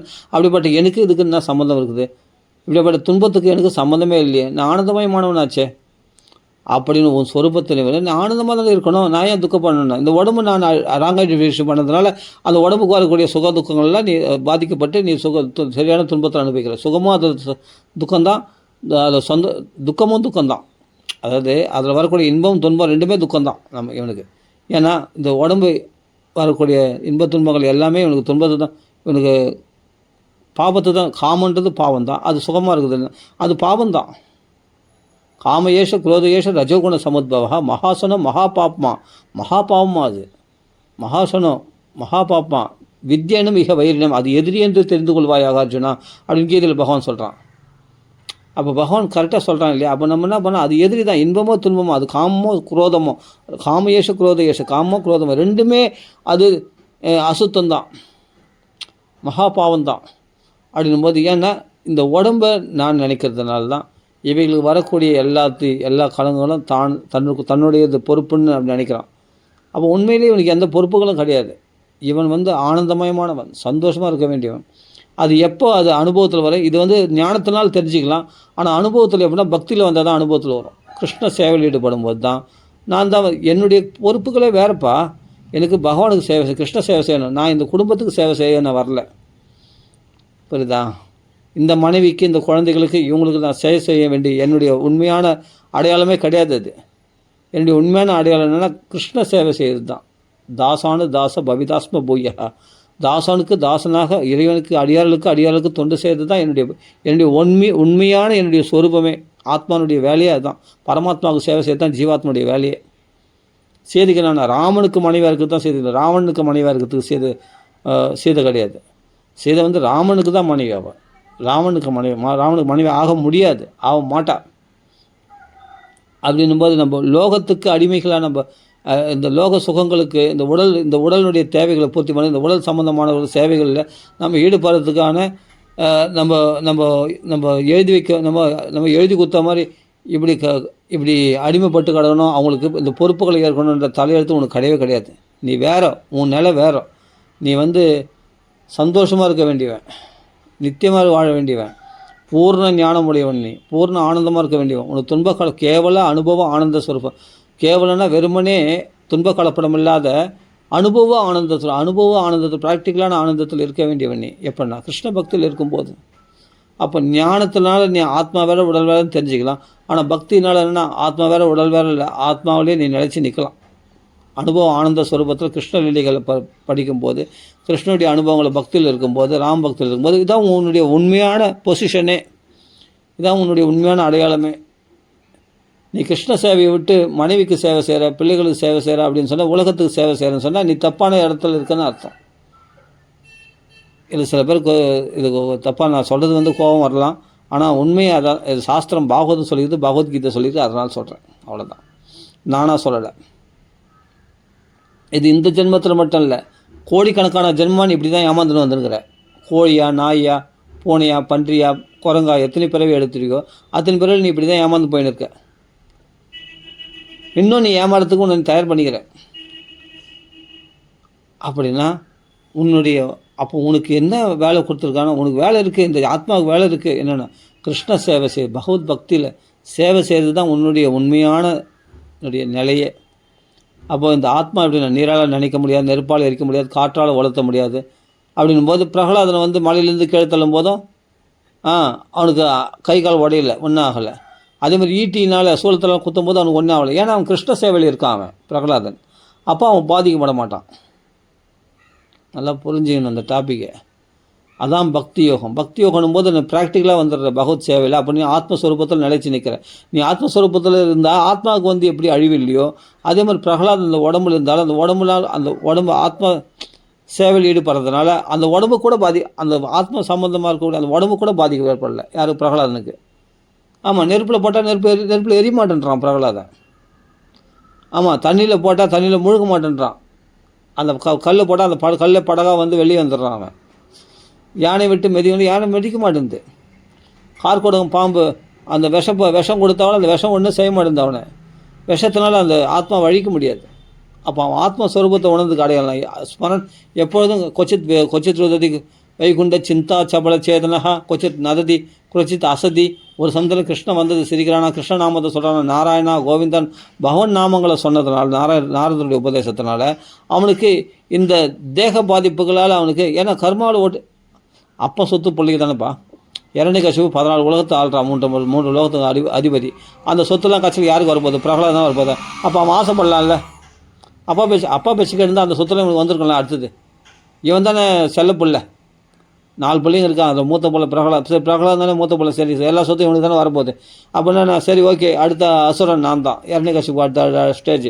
அப்படி இரண்யகசிபு பேர் சொல்லி இரண்யகசிபு அனுசரித்து போயிருந்தா இவன் திக்விஜய், இரண்யாக்ஷன் திக்விஜயம் போன மாதிரி இவனும் திக்விஜயம் போகலாம்ல பிரகலாதன். பகவான் அதுக்கு ஒரு அவதாரம் எடுத்து அவனை வாதம் பண்ணணும். எதுக்கு? ஆனால் இதெல்லாம் பொய்யானது. அதனால தான் தன் உயிரை காப்பாற்றிக்கிறதுக்கு மேலே சாகக்கூடாது, கீழே சாகக்கூடாது, வரம் கேட்கறதுல கில்லாடி யாருன்னா இரண்யகசிபு தான். அப்போ தான் நரசிம்மரே வந்து பிரகலாதனை கேட்குறாரு, உனக்கு என்ன வரம் வேணும்னு கேட்குறாரு. வரம் கேட்கணுன்ற புத்தி எனக்கு வரக்கூடாது, அதான் வரமா வேணும்னு கேட்குறாரு. அந்த ஆசை எனக்கு வரக்கூடாது, அதான் வரமா வேணும்னு கேட்குறாரு. அதுதான் உனக்கு இயற்கையாக இருக்குதுப்பா, அதை நான் கொடுக்கணும்னு அவசியம் இல்லையா அப்படின்ட்டு நரசிம்மர் சொல்கிறார். அது இயற்கையாக இருக்குல்ல, அப்போ எதுக்கு எனக்கு வரங்க வேணுமான்னு கேட்குறேன், தேவையில்லை. ஆனால் எனக்கு துரோகம் பண்ணால் கூட அது ஹிரண்யகசிபு எங்கள் அப்பா வந்து நல்ல கதி அடையணும் அப்படின்னு. என் மடி மேலே உயிரை விட்டு அவனுக்கு துர்கதியை கிடைக்கும், நற்கதி தான் கிடைக்கும், அவன் நல்ல உலகம் தான் போவான், அதை பற்றி கவலைப்படாத, வேறு ஏதாவது வர வேணுமான்னு கேளு அப்படின்ட்டு பிரகலாதன் தான் சொல்கிறார். யார்? நரசிம்மர். மேலும் மேலும் வர வேணும்னு கேளுன்னு. ஏன்னா அவன் கேட்குற வரலாம் பார்த்தா அவனுக்கு இயற்கையாகவே அவனுக்கு அந்த ஹிரண்யகசிபு வந்து பகவானால் கொல்லப்பட்டதுனால அவனுக்கு முக்தின்றது ஒரு உறுதி. அது ஒரு வரமாக கேட்கணும்னு அவசியம் இல்லை. அதே மாதிரி வந்து எனக்கு ஆசையே வரக்கூடாது, அந்த ஆசை தான் உனக்கு இயற்கையிலே இல்லையே. ஆசை இருந்தால் ஹிரண்யகசிபு பேச்சு கேட்டிருப்பியே, 3 லோகத்தை ஆண்டு கொண்டு இருப்பியே. நாராயணன் என்னுடைய நாமத்தை நீ சொல்ல மாட்டியே. உங்கள் அப்பாவுக்கு எதிரின்னா நான் உனக்கும் தானே எதிரி, உங்கள் அப்பா அனுசரிச்சிருந்தா அப்படின்னும் போது நீ சொன்னால் என்ன காரணம் அப்படின்னா அதுதான் நதே விது ஸ்வார்த்த கதிம் ஹி விஷ்ணு. உன்னுடைய உண்மையான பொசிஷனே விஷ்ணுவுக்கு சேவை செய்கிறது தான், இதுதான் உன்னுடைய ஆத்மானுடைய நிலை அப்படின்றத அவர் உணர்ந்துட்டாராம் பிரகலாதன். அதை உணராத ஹிரண்யகசிபு அழிஞ்சான். உணர்ந்து கொண்ட பிரகலாதன் சிரஞ்சீவியாக வாழறார், இன்றைக்கு வரைக்கும் சிரஞ்சீவியாக வாழறார். அவர் நினச்சா அந்த தேகத்தை கழட்டி போட்டு வைகுண்டத்துக்கு போயிடலாம், மோட்சம் அடையலாம், தன் ஆத்மஸ்வரூபத்தில் நினைக்க முடியும். அவங்களுக்கெல்லாம் அழிவே கிடையாது. ஏன்னா அவர்கள் சிறந்த புத்திமான்கள். அப்போ தன் சொரூபத்தை உணர்ந்தால், ஆனால் நெருப்பில் பட கூட எரிய மாட்டேன்றான். விஷத்தை கொடுத்தா கூட அவன் விஷத்தினால் கொல்லப்பட முடியல. இந்த ஆத்மாவை நீ எதனால் ஆத்மா நித்தியமானதாச்சே. அந்த ஆத்மஸ்வரூபமாக கிருஷ்ணன் பகவானுக்கு தான் அந்த பரமாத்மா சேவை செய்யக்கூடியவனுக்கு அழிவு கிடையாது. இந்த காலம் கூட அவனை ஒன்றும் தொடாது, தீண்டாது. அந்த நிலை பிரகலாதன் உணர்ந்தான், பகவானுக்கு சேவை செய்தான். அதனால் வந்து அந்த நிலையை அடைந்தான். இதே தான் துருவனும் 36 வருஷம் நீண்டித்த ஆயுதத்தோடு வாழ்ந்தான். அப்போ துருவ பதவி, துருவன்னா நித்தியமான பதவி. இன்றைக்கி துருவ போல் அப்படின்னு சொல்கிறோம் இல்லையா, துருவ நட்சத்திரமாக பிரகாசிக்கிறார் துருவன். நித்தியமான ஒரு ஸ்தானத்தை அடைஞ்சிட்டார். எதனால்? எத் கிருபாதோ ஜெயதி ஜெகதி மாயாம் யஸ்ய காயாதவஸ்தே வச்சன ரச்சனம் ஏகம் கேவலம் ச ஆகலைய துருவ பதமபியாதோ எத்கிருபாதோ துருவ அயம் சகல குஷல பாத்திரம் பிரம்மபுத்திரம் நதாஸ்மி. ஜெயதி ஜெகதி மாயாம், உலகமாயை ஜெயிச்சிட்டானான் பிரகலாதன். ஆனால் உலகமாயில் உழந்து கொண்டிருந்தான் ஹிரண்யகசிபு. அஷ்டமா சித்திகள் கையை விட்டான், மேலே சாகக்கூடாது, கீழே சாகக்கூடாது. இந்த உடம்பு மேலே அவ்வளோ ஆசை, இந்த உடம்பு விடக்கூடாது, அந்த சாவே கூடாதுன்னு ஒரு வரம். அது சாகக்கூடாதது ஒரு சாபந்தான். ஏன்னா என்னைக்கெல்லாம் முடியாத போது உடம்புல நோயில் ரொம்ப தாங்க முடியலன்னா செத்துட்டா தேவையில்லை அப்படின்னு தோணும். அந்த ரிலாக்ஸேஷன், அந்த சாகன்றது ஒரு விதத்தில் ஒரு ரிலாக்ஸேஷன். அந்த ரிலாக்ஸோட வானான்றான் சாவ அஜராம் அமரம் அப்படின்றார். அஜராம் அமரம் அதான் என்னென்னா மரணமே இல்லாத போகணும், வாழ போகணும் அப்படின்னு கேட்குறான். அப்போ இவன் அப்படிலாம் கொடுக்க முடியாதுப்பா, புரியுதா? இப்போ பிரம்மதேவர் வரம் கொடுத்தாருன்னா பிரம்மதேவருக்கே மரணம் உண்டு, பிறப்பிறப்பு உண்டு. அப்படின் போது நாராயணனுக்கு மட்டும்தான் பிறப்பிறப்பு கிடையாது. அதனால் சரி நீ அப்படிலாம் கேட்காத, வேறு ஏதாவது வரம் கேளுன்னா சரி நான் மேலே சாகக்கூடாது கீழே சாகக்கூடாது. ஏமாத்திரம் பிரம்மதேவரே, மேலே சாகக்கூடாது கீழே சாக எப்படியாவது அவன் நான் சாகா வரத்துக்கு செம்மா கேட்குறான். அதெல்லாம் மேலே சாகக்கூடாது கீழே சாகக்கூடாது, காலைல சாகக்கூடாது சாயங்காலம் சாகக்கூடாது மதியானம் சாகக்கூடாது இப்படிலாம் கேட்குறான். மனுஷன் சாப்பிடாது, மிருகத்தெல்லாம் சாப்பிடக்கூடாது, உள்ளே சாகக்கூடாது வெளியே சாகக்கூடாது, ஆயுதங்களால் சாகக்கூடாது, இப்படிலாம் கேட்குறான் பல விதமாக. கடைசியில் என்னென்னா அவனுக்கு வரம் கேட்குற மாதிரி அவனை மாதிரி வரம் கேட்டவன் அவனுக்கு கிடையாது. அப்படி வரம் கேட்டான் கில்லாடியா. கட்சியில் நரசிம்மர் வந்தார், கிஷ் போட்டு போயினேன்ட்டார். இவன் கேட்டதெல்லாம் ஒரு ஓட்டம் இருக்குது. எப்போ நீ வந்து இவ்வளோ கேட்குறியோ அதில் கரெக்டாக என்ன பகலில் சாகலை இரவு சாகலை, பகல் சாயங்காலத்துக்கு நடுவில் சந்தியா காலம் சாயங்காலம் கரெக்டாக போச்சு. அப்புறம் ஆயுதங்களாக சாகலை, நகத்தினால் கிழிச்சிட்டார் அவனை. நகம் தன்னுடைய நகம் வந்து ஆயுதமா இல்லை, அது நகம். ஆயுதங்கள் எந்த ஆயுதங்களாக நான் சாப்பிடாது, நகத்தை சேர்த்தேன். மனுஷன் இல்லை மிருகமும் சாப்பிடாது. நரசிம்மர் வந்து என்னென்னா மனுஷனாக மிருகமா? உடம்பு மட்டும் மனுஷ உடம்பு, தலை பார்த்து சிம்ம தலையாக இருக்குது. அப்போ நரமிருகமாக பகவான் அவதாரம் பண்ணான். உள்ளவும் சாப்பிடாது வெளியும் சாப்பிடாது, வாசப்படியில் மேலே சாப்பிடாது கீழே சாப்பிடாது மடியில். நீ எவ்வளோ டெக்னிக்காக வரங்கன்னா உன்னை படை சொன்னாச்சே, உன்னை விட மூளை அதிகம் எனக்கு. உனக்கு மூளையை படித்தோடனே நான் நீ யோசிக்கிறத விட நான் பன்மடங்கு யோசிக்க மாட்டேன்னா. நீ என்ன யோசிக்க போகிறேன்னு எனக்கு தெரியாத அவஸ்தையை முன்னாடி. அதுக்கேற்ற மாதிரி பகவான் என்ன பண்ணான், நரசிம்மர் அதை வந்து வந்தவொடனே கிஷ் போட்டு போயிட்டான்டா. ரொம்ப யோசிக்கல, இவன் தான் யோசிச்சு வரம் கேட்டான் ரொம்ப கஷ்டப்பட்டு. அதுவும் ரொம்ப நாள் ஆயிரக்கணக்கான வருஷமாக தவம் பண்ணி வரம் கேட்டான். அவர் வந்தவொடனே ஒரு முகத்தில் கிஷ் போட்டு போயிட்டார் நரசிம்மர். அதனால் உன் புத்திசாலித்தனத்தில் பகவான் முன்னாடி காட்டுற, உன் புத்திசாலித்தன கொசு. நீ நான் அதை அடையணும் இதை அடையணும், வாழ்க்கையில் பெரிய லட்சியம் அடையணும், நான் அப்படி சம்பாதிக்கணும் இப்படி சம்பாதி, நான் பெரிய கோடி சொல்லணும், என் பிள்ளைக்கெல்லாம் சேர்த்து வைக்கணும், என் பொண்ணுக்கு சேர்த்து வைக்கணும், பிள்ளைக்கு சேர்த்து, நீ 1000 மனக்கோட்டை கட்டுப்பா, 1000 மனக்கோட்டை போட. நீ தான் ஆக போகிற, நான் சாக போகிறேன், அவ்வளோதானே. என் பிள்ளைகளாம் சேர்த்து வச்சுட்டு நான் சாக போகிறேன். அதானே நீ செய்ய போகிற, வேறு என்ன செய்ய போகிற. அடுத்த ஜென்மத்தில் இந்த புள்ளியை பொண்ணை உனக்கு கூட வரப்போகிறது இல்லை. அப்போ வேறு ஒரு பெரிய ஒரு காக்காவை பிறக்க போகிற, இல்லை ஒரு பூனையை பிறகு எதை போகிற. அன்றைக்கி அன்றைக்கி உன் ஜென்மம் வருத்தமாக வீணாக போச்சே, மனுஷ ஜென்மம் கொடுத்தது வீணாக போயிடுச்சு. உன் பிள்ளைக்கு பொண்ணுக்கு சேர்த்து வச்சுட்டு கடைசியில் நீ நாயா பூனையாக பிறக்கிறதுக்கா நீ இவ்வளோ கஷ்டப்பட்ட? இதுக்கா மனுஷ பிறகு உனக்கு கொடுத்தது? உனக்கு கடவுள் கிஃப்டாக கொடுத்த இந்த துர்லபம் மனுஷ ஜென்மம், பகவானுடைய கருணையாக கிடைச்சது. அந்த மனுஷ ஜென்மத்தில் இப்படி வியர்த்தமாகுது தான் நீ இவ்வளோ பாடுபடுறியா, சொத்துக்களை சேர்க்குறியா? அப்போது உன்னை நீ ஏமாற்றிக்கிற பற்றியா? மித்யாஸ்வ ஜென்ம ஜனனி ஜனிதுக்க பாஜா. உன் பெத்த ஆத்தா வருத்தப்படுவாளாம், இவனை என் வயிற்றில் பெற்றதை ஒரு பிறண்டியை பெற்றுடலாம் போல இருக்கேன் அப்படின்னு. அப்படியேப்பட்ட ஜனனி என் பிரசவ வேதனை கொடுத்ததை தவிர இவனால் எனக்கு எந்த லாபமும் இல்லையே. இவன் பக்திக்கு வந்தானா, இவன் பாகவதம் கேட்டானா, இவன் ஆத்ம ஞானத்தை அடைஞ்சாலும் ஜென்மாவை கரையேற்றினானா அவனுடைய தலைமுறைலாம் கரையேறும் இல்லையா? பித்திருக்கள்லாம் கரையேறுவாங்க, அவனுடைய பித்திருக்கள்லாம் கரையேறுவாங்க. அப்படியேப்பட்ட இவனால் இவன் தன்னையும் அழிச்சினா எங்களையும் நரகத்தில் தள்ளுறான் பார் அப்படின்ட்டு அம்மா வருத்தப்படுவாளாம், பெத்த தாய். இவனை பெத்த தாய் வருத்தப்படுவாளாம். ஜனனி ஜனிதுக்க பாஜா அப்படின்னு சொல்கிறார். மித்யாஸ்வ ஜென்ம ஜனனி ஜனிதுக்க பாஜா. அப்போ வாழ்க்கையை பொய்யாக்கி கொண்ட மனுஷ ஜென்மத்தை ஃபஸ்ட்டு உன்னை பார். நீ பக்திக்கு வழிக்கு வா, நீ ஆத்ம ஞானத்தை உணரு. நீ உன்னுடைய உண்மையான சேவை என்னென்னா கிருஷ்ண சேவை. அந்த கிருஷ்ண சேவையை நீ பண்ணிகிட்டே இரு, உனக்கு சாந்தி கிடைக்கும். உன்னுடைய கடமையே அதான், நீ செய்ய வேண்டியதே அதான். செய்யத்தகாது தான் நீ செய்துன்னு இருக்கு. இப்போ உலகத்தில் செய்யக்கூடிய எல்லா விஷயங்களும் சிரமையவே, சிரமந்தான் மிஞ்சுமே தவிர அதில் சாந்தி கிடைக்காது. நிறைய கஷ்டங்களுக்கு டென்ஷனுக்கு நடுவில் அல்ப சாந்தி, அவ்வளோதான். அல்ப இந்திரிய சுகம், அவ்வளோதான். யார் நிம்மதியாக இருக்கான்னு சொல்லும் பார்க்கலாம்.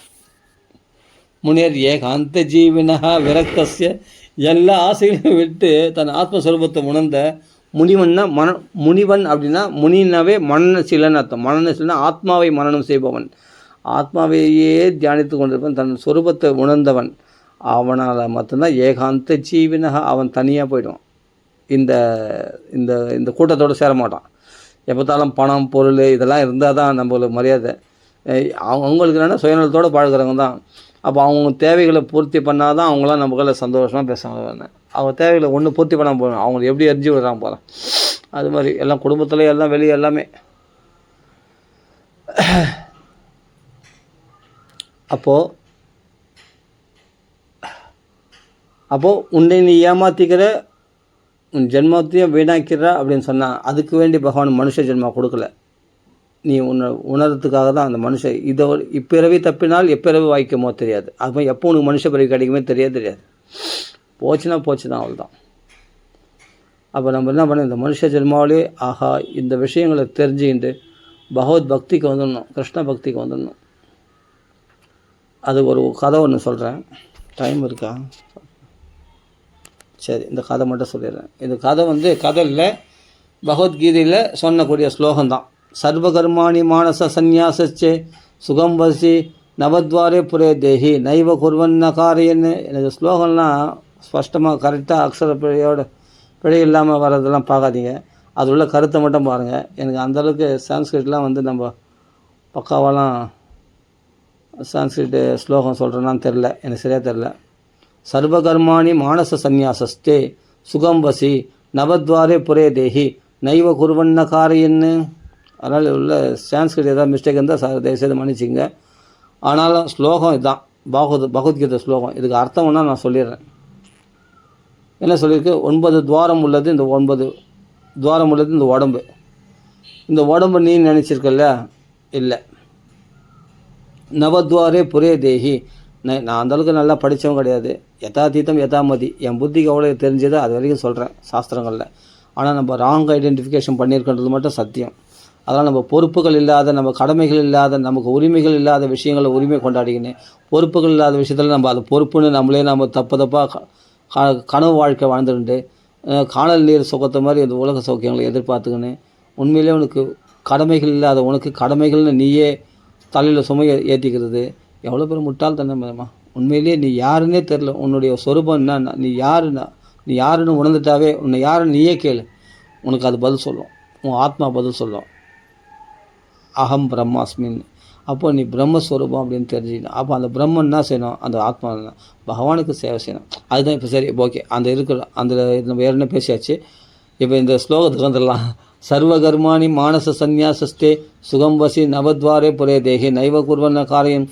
இந்த 9 ஓட்டைகள் உள்ள இந்த உடம்பு, கண் ரெண்டு ஓட்டையா, கண் காது 2 ஓட்டையா, மூக்கு 2 ஓட்டையா, அப்போ என்னாச்சு 6 ஓட்டையாச்சு. வாய் ஒரு ஓட்டை, 7 ஓட்டையாச்சு. அப்புறமா என்ன, மலம் கழிக்கிறது, குதத்தில் மலம் கழிக்கிறது அது ஒரு ஓட்டை, மூத்திரம் போகிறது அது ஒரு ஓட்டை. அப்போ மொத்தம் 9 ஓட்டைகள் கொண்டது தான் இந்த உடம்பு. இது நவத்வாரம் புரே தேகி. புரேன்னு ஏன் சொன்னார் இதை, அங்கே தான் மாட்டினார் கிருஷ்ணர். அதை வச்சு தான் உதாரணம் நம்ம இவனை சொல்ல போகிறோம். ஏன்னா கிருஷ்ணர் அதுதான் விளக்கம் அழகாக நம்ம கொடுக்கலாம். இவனா இந்த 9 துவாரம் உள்ள இந்த புரியில் இந்த ஜீவன் வாசம் பண்ணுறான், சுகம் வசி. அவன் எதுலேயுமே பட்டுதல் இல்லாமல் இந்த ஜீவன் கூட பரமாத்மா ஆனந்தமாக வாசம் பண்ணுறது. ஆனால் ஜீவன் என்ன நினைக்கிறான்னா, இந்த தேகத்தில் இருக்கிற எல்லா விஷயத்துக்கும் நான் பொறுப்பாளி அப்படின்னு நினைக்குது. சரி ஓகே இருக்கட்டும். நைவ குருவன் ந காரையன் அப்படின்னு ஒரு பதம் இருக்குது. நல்லா புரிஞ்சுக்கணும் இந்த டாப்பிக்கை, ரொம்ப முக்கியமான டாப்பிக்கு. இந்த ஆத்மா எப்படின்னா தேஹி அப்படின்னு பேர். தேகம்னா இந்த உடம்பு, தேஹின்னா இந்த ஆத்மா. புருஷன்னு பேர். புருஷன்னா இந்த உடம்புக்கு தலைவன் இந்த ஆத்மா.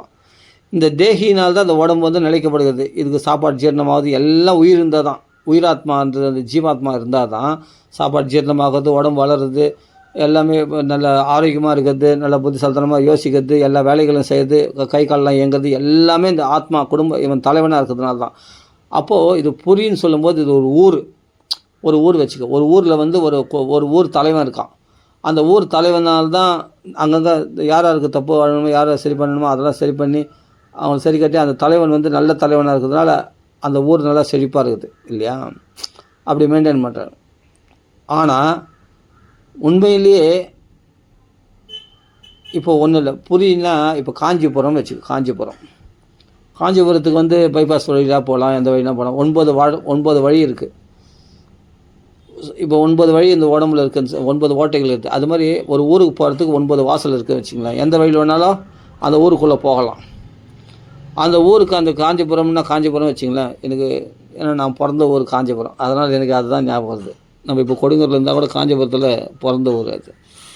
சரி, அதனால் புரியணுன்னே காஞ்சிபுரம் தான் ஞாபகம் வருது. சரி, ஒரு உதாரணத்துக்காக சொல்கிறேன், அப்படியே வச்சுங்க. அந்த காஞ்சிபுரத்துக்கு ஒரு தலைவர் இருக்கார், ஒரு பெரிய தலைவர். இப்போலாம் என்ன கவுன்சிலர் அது இதுன்னு எம்எல்ஏலாம் அதை நான் சொல்ல வரல. அந்த காலத்தில் வச்சு பார்த்தா ஒரு தலைவர் இருக்கார் வச்சுங்களேன். அந்த தலைவர் என்னென்னா, அந்த ஊரே அவருக்கு சொந்தமானது. அந்த ஊருக்கு தலைவரே தவிர அந்த ஊர் அவருக்கு கட்டுப்படும், அவ்வளோதானே தவிர எல்லாத்துக்கும் கட்டுப்பட மாட்டாங்க. ஏதோ ஒரு சில விஷயத்து தான் கட்டுப்படுவாங்க அந்த தலைவருக்கு. ஆனால் அந்த தலைவர் தான் பஞ்சாயத்து வழங்குறாரு. அப்படின்னா ஒரு வீட்டில் அதில் அந்த ஊரில் லட்சக்கணக்கான வீடுகள் இருக்குது. லட்சக்கணக்கான மக்கள் வாழ்கிறார்கள் அந்த வீட்டில். ஓகேவா? இப்போ அது புரிஞ்சிருக்குன்னு நினைக்கிறேன். இந்த காஞ்சிபுரத்தில் லட்சக்கணக்கான வீடு இருக்குது, லட்சக்கணக்கான மக்கள் வாழ்ந்து கொண்டு இருக்கார்கள். அப்போ ஒரு வீட்டில் பார்த்தா கல்யாணம் நடக்குது, ஒரு வீட்டில் பார்த்தா மரணம் அடைந்திருக்காங்க, ஒரு வீட்டில் பார்த்தா கணவன் மனைவிக்குள்ளே முடிய பிடிச்சின்னு சண்டை போடுறாங்க பயங்கரமாக, ஒரு வீட்டில் ஒரு அம்மா பிள்ளை அடிக்கிறான், ஒரு வீட்டில் பார்த்தா காது குத்து நடக்குது, ஒரு வீட்டில் கல்யாணம் நடக்குது, ஒரு வீட்டில் வேறு எதுவும் நடக்குது. அப்போது இவன் ஒவ்வொரு வீட்டில் நடக்கக்கூடிய விஷயங்களுக்கு அந்த காஞ்சிபுரத்தில் ஒரு தலைவன் இருக்கான்னு சொன்ன இல்லையா, அவன் எல்லாத்துக்கும் பொறுப்பாக முடியுமா? ஏன்பா ஒரு வீட்டில் சண்டை நடந்ததுன்னா ஆம்பளை மாட்டிக்குள்ளே சண்டை, அதெல்லாம் போய் நீ அவங்க போய் உள்ள நுழைய முடியாது. அது அவங்களுக்குள்ளே நடக்கிற சண்டை. அதை போய் தீர்த்து வைக்க முடியுமா? என்ன தான் நீ காஞ்ச பெரிய தலைவனாக இருந்தாலும் எல்லாத்துக்கும் நீதி வழங்க முடியாது உன்னால். வழங்கணுன்னா எத்தனை கேஸை நீ கவனிப்பேன்? முடியாது. அந்த ஊருக்கு தலைவனாக இருந்தால் கூட. அப்போ நான் பார்த்துட்டோன்னா ரொம்ப தோஞ்சு போகிறான்.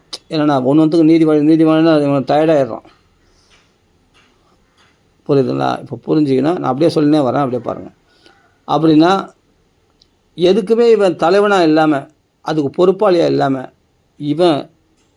இவன் வீட்டில் வந்து இவனுக்கு ஒரு வீடு இருக்குது, அந்த வீட்டில் இவன் சுகமாக வாசம் பண்ணால் இவனுக்கு எந்த பொறுப்பும் எதில் அந்த தலைவனாக இல்லைப்பா, இந்த ஊருக்கு நான் தலைவனாக இல்லை அப்படின்ட்டு அந்த தலைவன் பதவியை தூக்கி போட்டு அவன் என்ன பண்ண இப்போ நிம்மதியாக இருக்கிறான். தான் வீட்டில் ஏதோ கூழோ கஞ்சியை சாப்பிட்டுட்டு நிம்மதியாக இருக்கிறான். அப்போ ஒரு வீட்டில் வந்து ஒரு வீட்டில் ஒருத்தர் செத்து போயிருப்பான், அதுக்கு நான் கவலைப்பட முடியாது. ஒரு வீட்டில் பார்த்தா சந்தோஷமாக இருப்பாங்க, அதை பார்த்து நான் சந்தோஷப்பட முடியாது. ஒரு வீட்டில் கலகலப்பாக இருப்பாங்க, அவங்க சந்தோஷப்பட முடியாது. ஒரு வீட்டில் கல்யாணம் நடக்கும், அதில் போய் நான் பங்கேற்க முடியாது. ஒரு வீட்டில் காது குத்து நடக்கும், அதில் போய் நான் கலந்த முடியாது. அப்போது லட்சக்கணக்கான வீடுகளில் லட்சக்கணக்கான விஷயங்கள் நடக்கும். லட்சக்கணக்கான விஷயங்களுக்கும் இந்த தலைவன் பொறுப்பாளியாக ஆகிறதில்ல. அது பொறுப்பாளி ஆகணும்னா டென்ஷன் அதிகமாகிடும். அத்தனை அது மாதிரி இந்த உடம்புல வந்து ஒவ்வொரு அங்கங்கள் இருக்கு இல்லையா, இதெல்லாம் ஒரு வீடு மாதிரி. இதில் வீடுகளில் வந்து என்னென்னா, இப்போ முட்டி கால் வலிக்குது, கை வலிக்குது, கால் வலிக்குது, சுகர் வந்துடுச்சு, கண்ணு தெரியல, காது கேட்கல, அதுவாச்சு இதுவாச்சு, இதில் உள்ள லட்சக்கணக்கான அங்கங்கள் இருக்கு இல்லையா, இதில் ஆயிரக்கணக்கான அங்கங்கள் இருக்குதுன்னா அந்த ஆயிரக்கணக்கான அங்கங்கள் நடக்கக்கூடிய விஷயங்களுக்கு நீ இப்போ இதில் ஒரு மனசும் ஒரு அங்கம்னு வச்சிங்களேன். மனசில் 1008 குழப்பங்கள் உண்டாகுது. அதே சமயத்தில் புத்தியில் பார்த்தா பலவிதமான தீர்மானங்கள் எடுக்குது. மனசு 1000 விதமான விஷயங்களை மனசு அலைப்பாயும், புத்தி வந்து தீர்மானிக்கும், சித்தம் வந்து அதை முடிவு பண்ணும். ஓகேவா? இந்திரியங்கள் வந்து என்னென்னா செதறடியும், குதிரைகள் போல் நாலா பக்கத்துலேயும் அதை பார்க்கலாமா, இதை பார்க்கலாமா, அதை கேட்கலாமா இந்திரியங்கள். இப்போ இதெல்லாம் ஒரு வீடுகள்னு வச்சுங்க. இந்த ஒரு ஊரில், இந்த உடம்புன்ற ஒரு ஊரில் இந்த வீடுகளில் நடக்கக்கூடிய விஷயங்களுக்கெல்லாம் நைவ குருவன் ந காரையன், இதில் எதையுமே இந்த ஜீவாத்மா செய்கிறதும் இல்லை, அவைகளுக்கு காரணமாகவும் அமையதில்லை. ஒரு வீட்டில் வந்து பார்த்தா என்னென்னா கல்யாணம் நடக்கும், அதில் சந்தோஷமாக என்னை வந்து சார்தில்லை.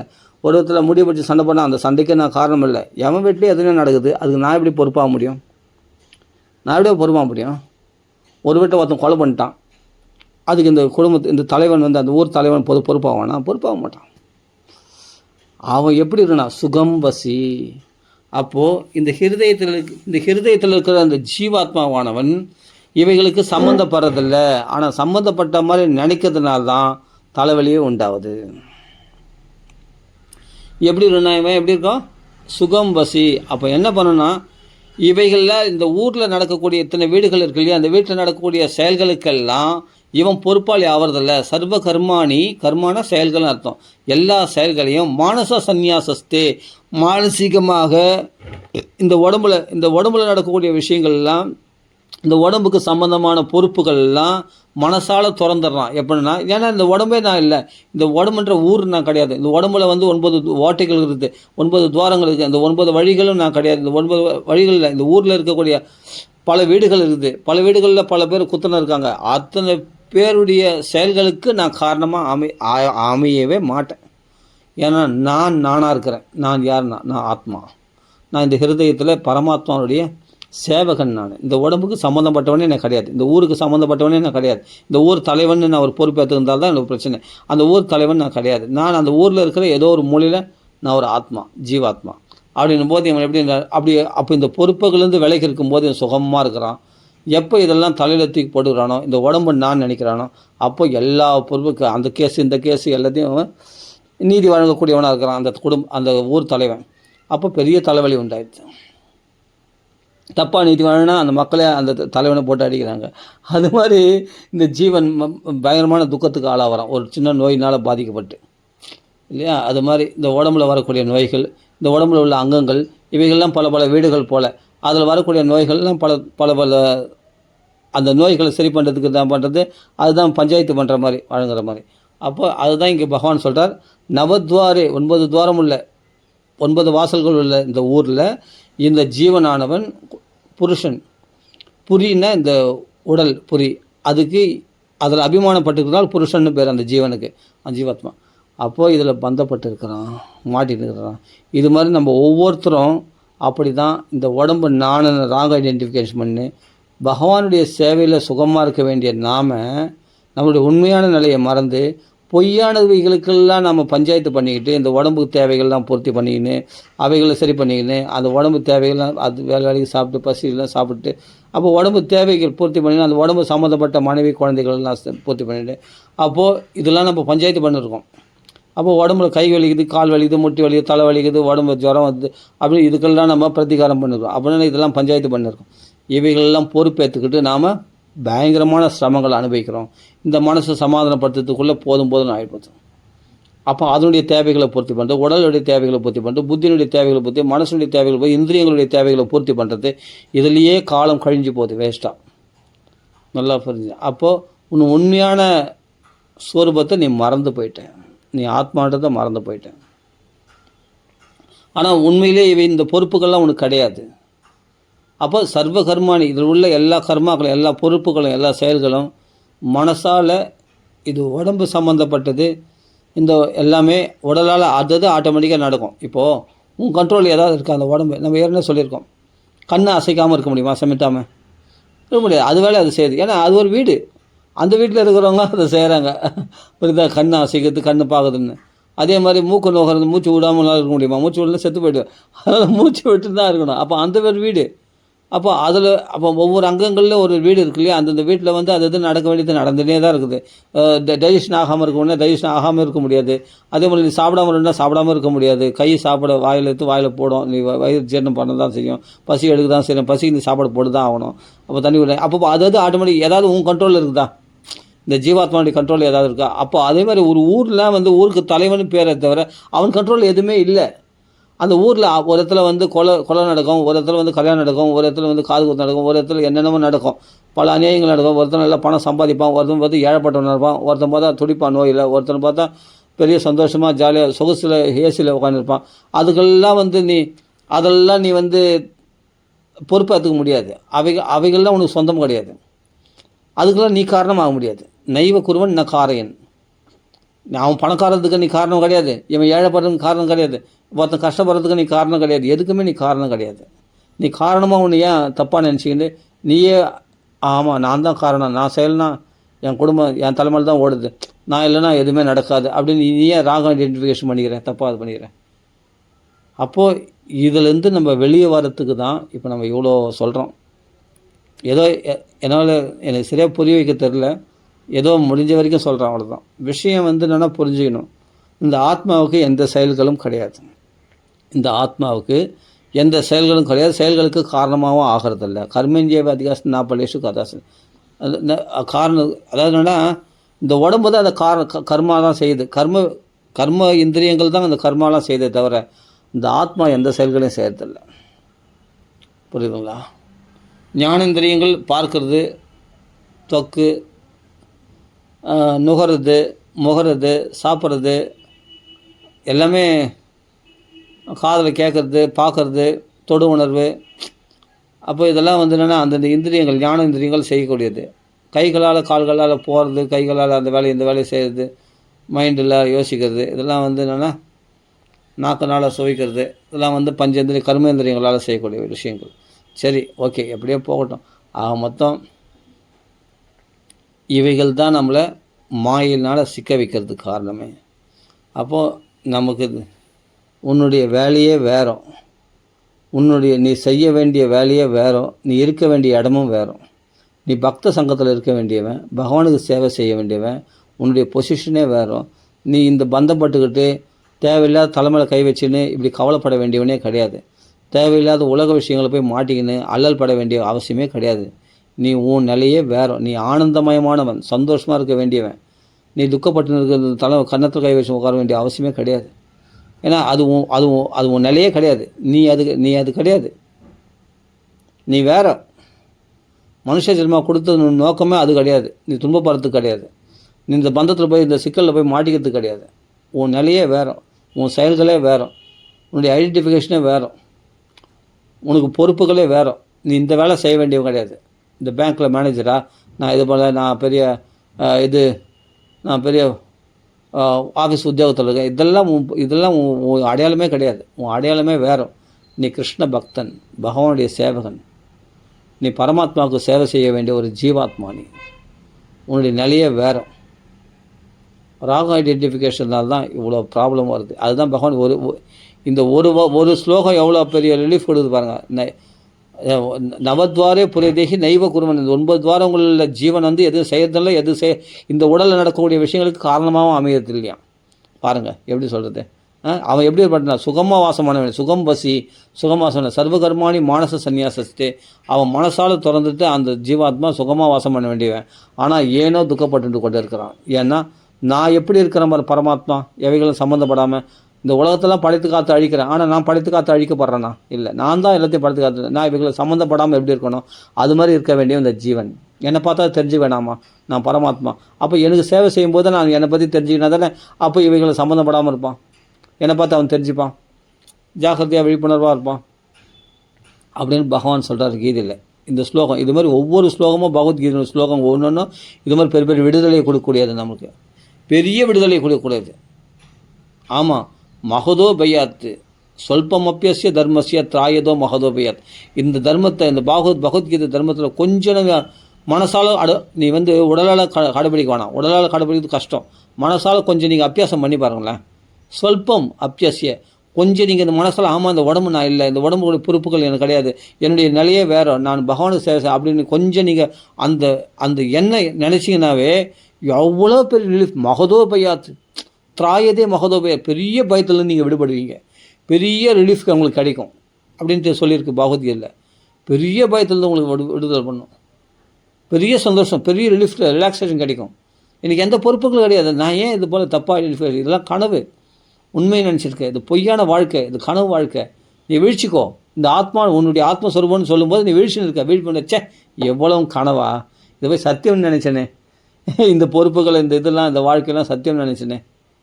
இந்த மனைவி குழந்தைகள்லாம் சத்தியம். ஆடாடா இதெல்லாம் கனவா, இது இத்தனையும் பொய் இல்லை, இதெல்லாம் உண்மை நினச்சேனே அப்படின்னு நீ உணர ஆரம்பிச்சிடுவேன். அதுக்கு ஒரு குரு வேணும். சொல்லிடலாம், சொல்லும்போது கேட்கும்போது கூட கொஞ்சம் நம்ம ரிலீஃப் கேட்சிடலாம்.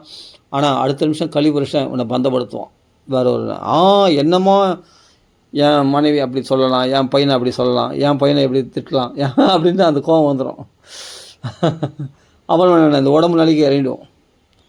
ஆனால் எப்போ ஒரு சத் சங்கத்தில் இருக்கிறியோ சத்சங்கம் தான் உனக்கு பாதுகாப்பு. அப்படிப்பட்ட இது மாதிரி விஷயங்கள்லாம் கேட்குறோமோ அப்போ நீ சீமான் ஆகிடுவேன். பெரிய விஷயத்துக்கு பெரிய ரிலீஃப் கிடைக்கும் உனக்கு. திராயதே மகதோ பையாத். மகத்துனா பயம்னா பெரிய பயத்துலேருந்து நீ திராயதே விடுபட்டுருவ. நீ பெரிய பந்தத்தில் விடுபட்டுருவ. பெரிய ரிலாக்ஸேஷன் கிடச்சிடும் இந்த ஆத்ம ஞானத்தை அடையும் போது. ஆமாம், இந்த ஆத்ம ஞானம் அடையும் போது பெரிய ரிலீஃப் கிடச்சிடும். கொஞ்சம் நீ இது மனசால் நீ கடைப்பிடிக்க பார்த்துங்க. கொஞ்சம் உங்களுக்குள்ளே ஒரு ப்ராக்டிஸ் பண்ணிங்களேன் மனசுக்குள்ளே. இது மாதிரி நான் இந்த உடம்பு இல்லை, நான் இந்த உடம்புல தேவை பொறுப்பெல்லாம் இதெல்லாம் போய் நம்மளை ஏமாது அப்படின்னு மனசுக்குள்ளே உடனே உங்களுக்கு ரிலீஃப் கிடைக்கும். உடனே ஒரு மனசு ஒரு சாந்தி கிடைக்கும். சத்வத் சாந்தி நிகழ்ச்சதி, உண்மையான சாந்தி, உண்மையான நிம்மதி கிடைக்கும். மற்ற நிம்மதியெலாம் நீ கோயிலுக்கு போகிற, எங்கேயாவது ஒரு தனியாக ஒரு இடத்துக்கு போகிற ஒரு அப்படின்னு சொன்னால் ரிலாக்ஸாக தனிமையாக யாரும் இல்லாத இடத்துக்கு போகிறேன்னா அது சாந்தி கிடைக்கும். அது 10 நிமிஷம் சாந்தி கிடைக்கும்.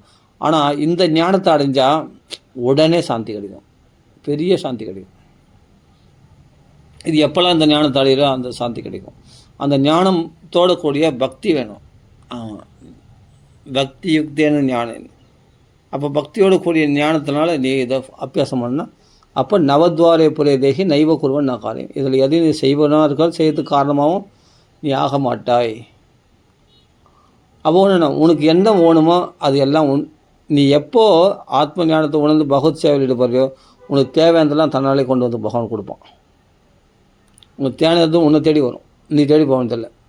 நீ எவ்வளோ அலைஞ்ச, எவ்வளோ பாடுபட்ட, கஷ்டப்பட்ட, அந்த சிரமங்கள்லாம் உன்னை விட்டு போகிறத நீ பார்க்கலாம். நீ கண் கூட அப்போ நீ பின் வாழ்க்கை நினச்சி பார்ப்ப. இன்றைக்கி ரிலாக்ஸாக சாந்தியோடு உட்காந்துருக்கும்போது பின் வாழ்க்கை எப்படிலாம் அலைய விட்டது இந்த பணத்துக்காக எப்படி அலைஞ்சேன். லோன்னு அவங்களை திட்டு வாங்கினேன், இவங்களை திட்டு வாங்கினேன், அவங்கள அவமானப்பட்டேன், கண்ட மணிக்கு கேவலப்பட்டேன். அப்பா நாயா பையா எப்படி கஷ்டப்பட்டேன். இன்றைக்கி என்னடா நான் உட்கார வச்சு பகவான் நம்மளுக்கு அனுகிரகம் பண்ணுறானே, கம்முன்னு வாய மூடி போய்ப்போம். ஏன்னா இது கிருபை, பகவானுடைய கிருபை. எல்லாம் பகவானுடைய கிருபையை அண்டி இருக்கும்போது அப்போ தான் சாந்தின்னா என்னன்னே தெரியணும். நான் மற்றெல்லாம் நிம்மதி ஏதோ நிறைய அலுவலுக்கு நடுவில் கொஞ்சம் நிம்மதி கிடச்சா நிம்மதி நினச்சி அது இல்லை. இந்த சாந்தி நிரந்தரமாக இருக்கும். பக்தி சாந்தி. கிருஷ்ண பக்திக்கு வரும்போது தான் இதெல்லாம் பாகவதத்தில் நான் வந்து ஸ்லோகமாக சொல்லணுன்னா வச்சுக்கேன், இப்போ நான் அதெல்லாம் எடுத்து சொல்ல முடியும். ஆனால் எளிமையாக தமிழில் சொல்கிறதே ஈஸியாக புரியுன்றதுக்காக அப்படி சொல்லிடுறேன். இதெல்லாம் நீங்கள் பாகவதத்தை படித்தா தொட்டடம்லாம் இதெல்லாம் இது மாதிரி நம்மளை விடுதலை பண்ணக்கூடிய விஷயமாக தான் இருக்குது. எல்லாமே பார்த்து மனசு சாந்தி கொடுக்கக்கூடிய விஷயமா இருக்குது. பகவத்கீதையில் எல்லா ஸ்லோகமும் அது இது மாதிரி ஸ்லோகம் தான், நம்மளை விடுதலை பண்ணக்கூடிய ஸ்லோகங்கள் தான் பகவத்கீதையில். புரிஞ்சிக்கிட்டால் போதும், அடுத்த நிமிஷத்தில் உங்களுக்கு எல்லாமே நல்லதாகவே நடக்கும். சரி, ராம ராம ராம ராம ராம ராம ராம ராம श्री राम राम राम अर्पणमस्तु। श्री राम राम राम आंजनेय स्वामी की जय। श्री पार्थसारथी भगवान की जय। राम राम राम राम राम राम हरे कृष्ण। राम राम राम राम राम राम राम आंजनेय स्वामी की जय। राम राम राम राम राम राम श्रीमद् भगवद गीता भगवान की जय। भागवत भगवान की जय। राम राम राम राम राम राम।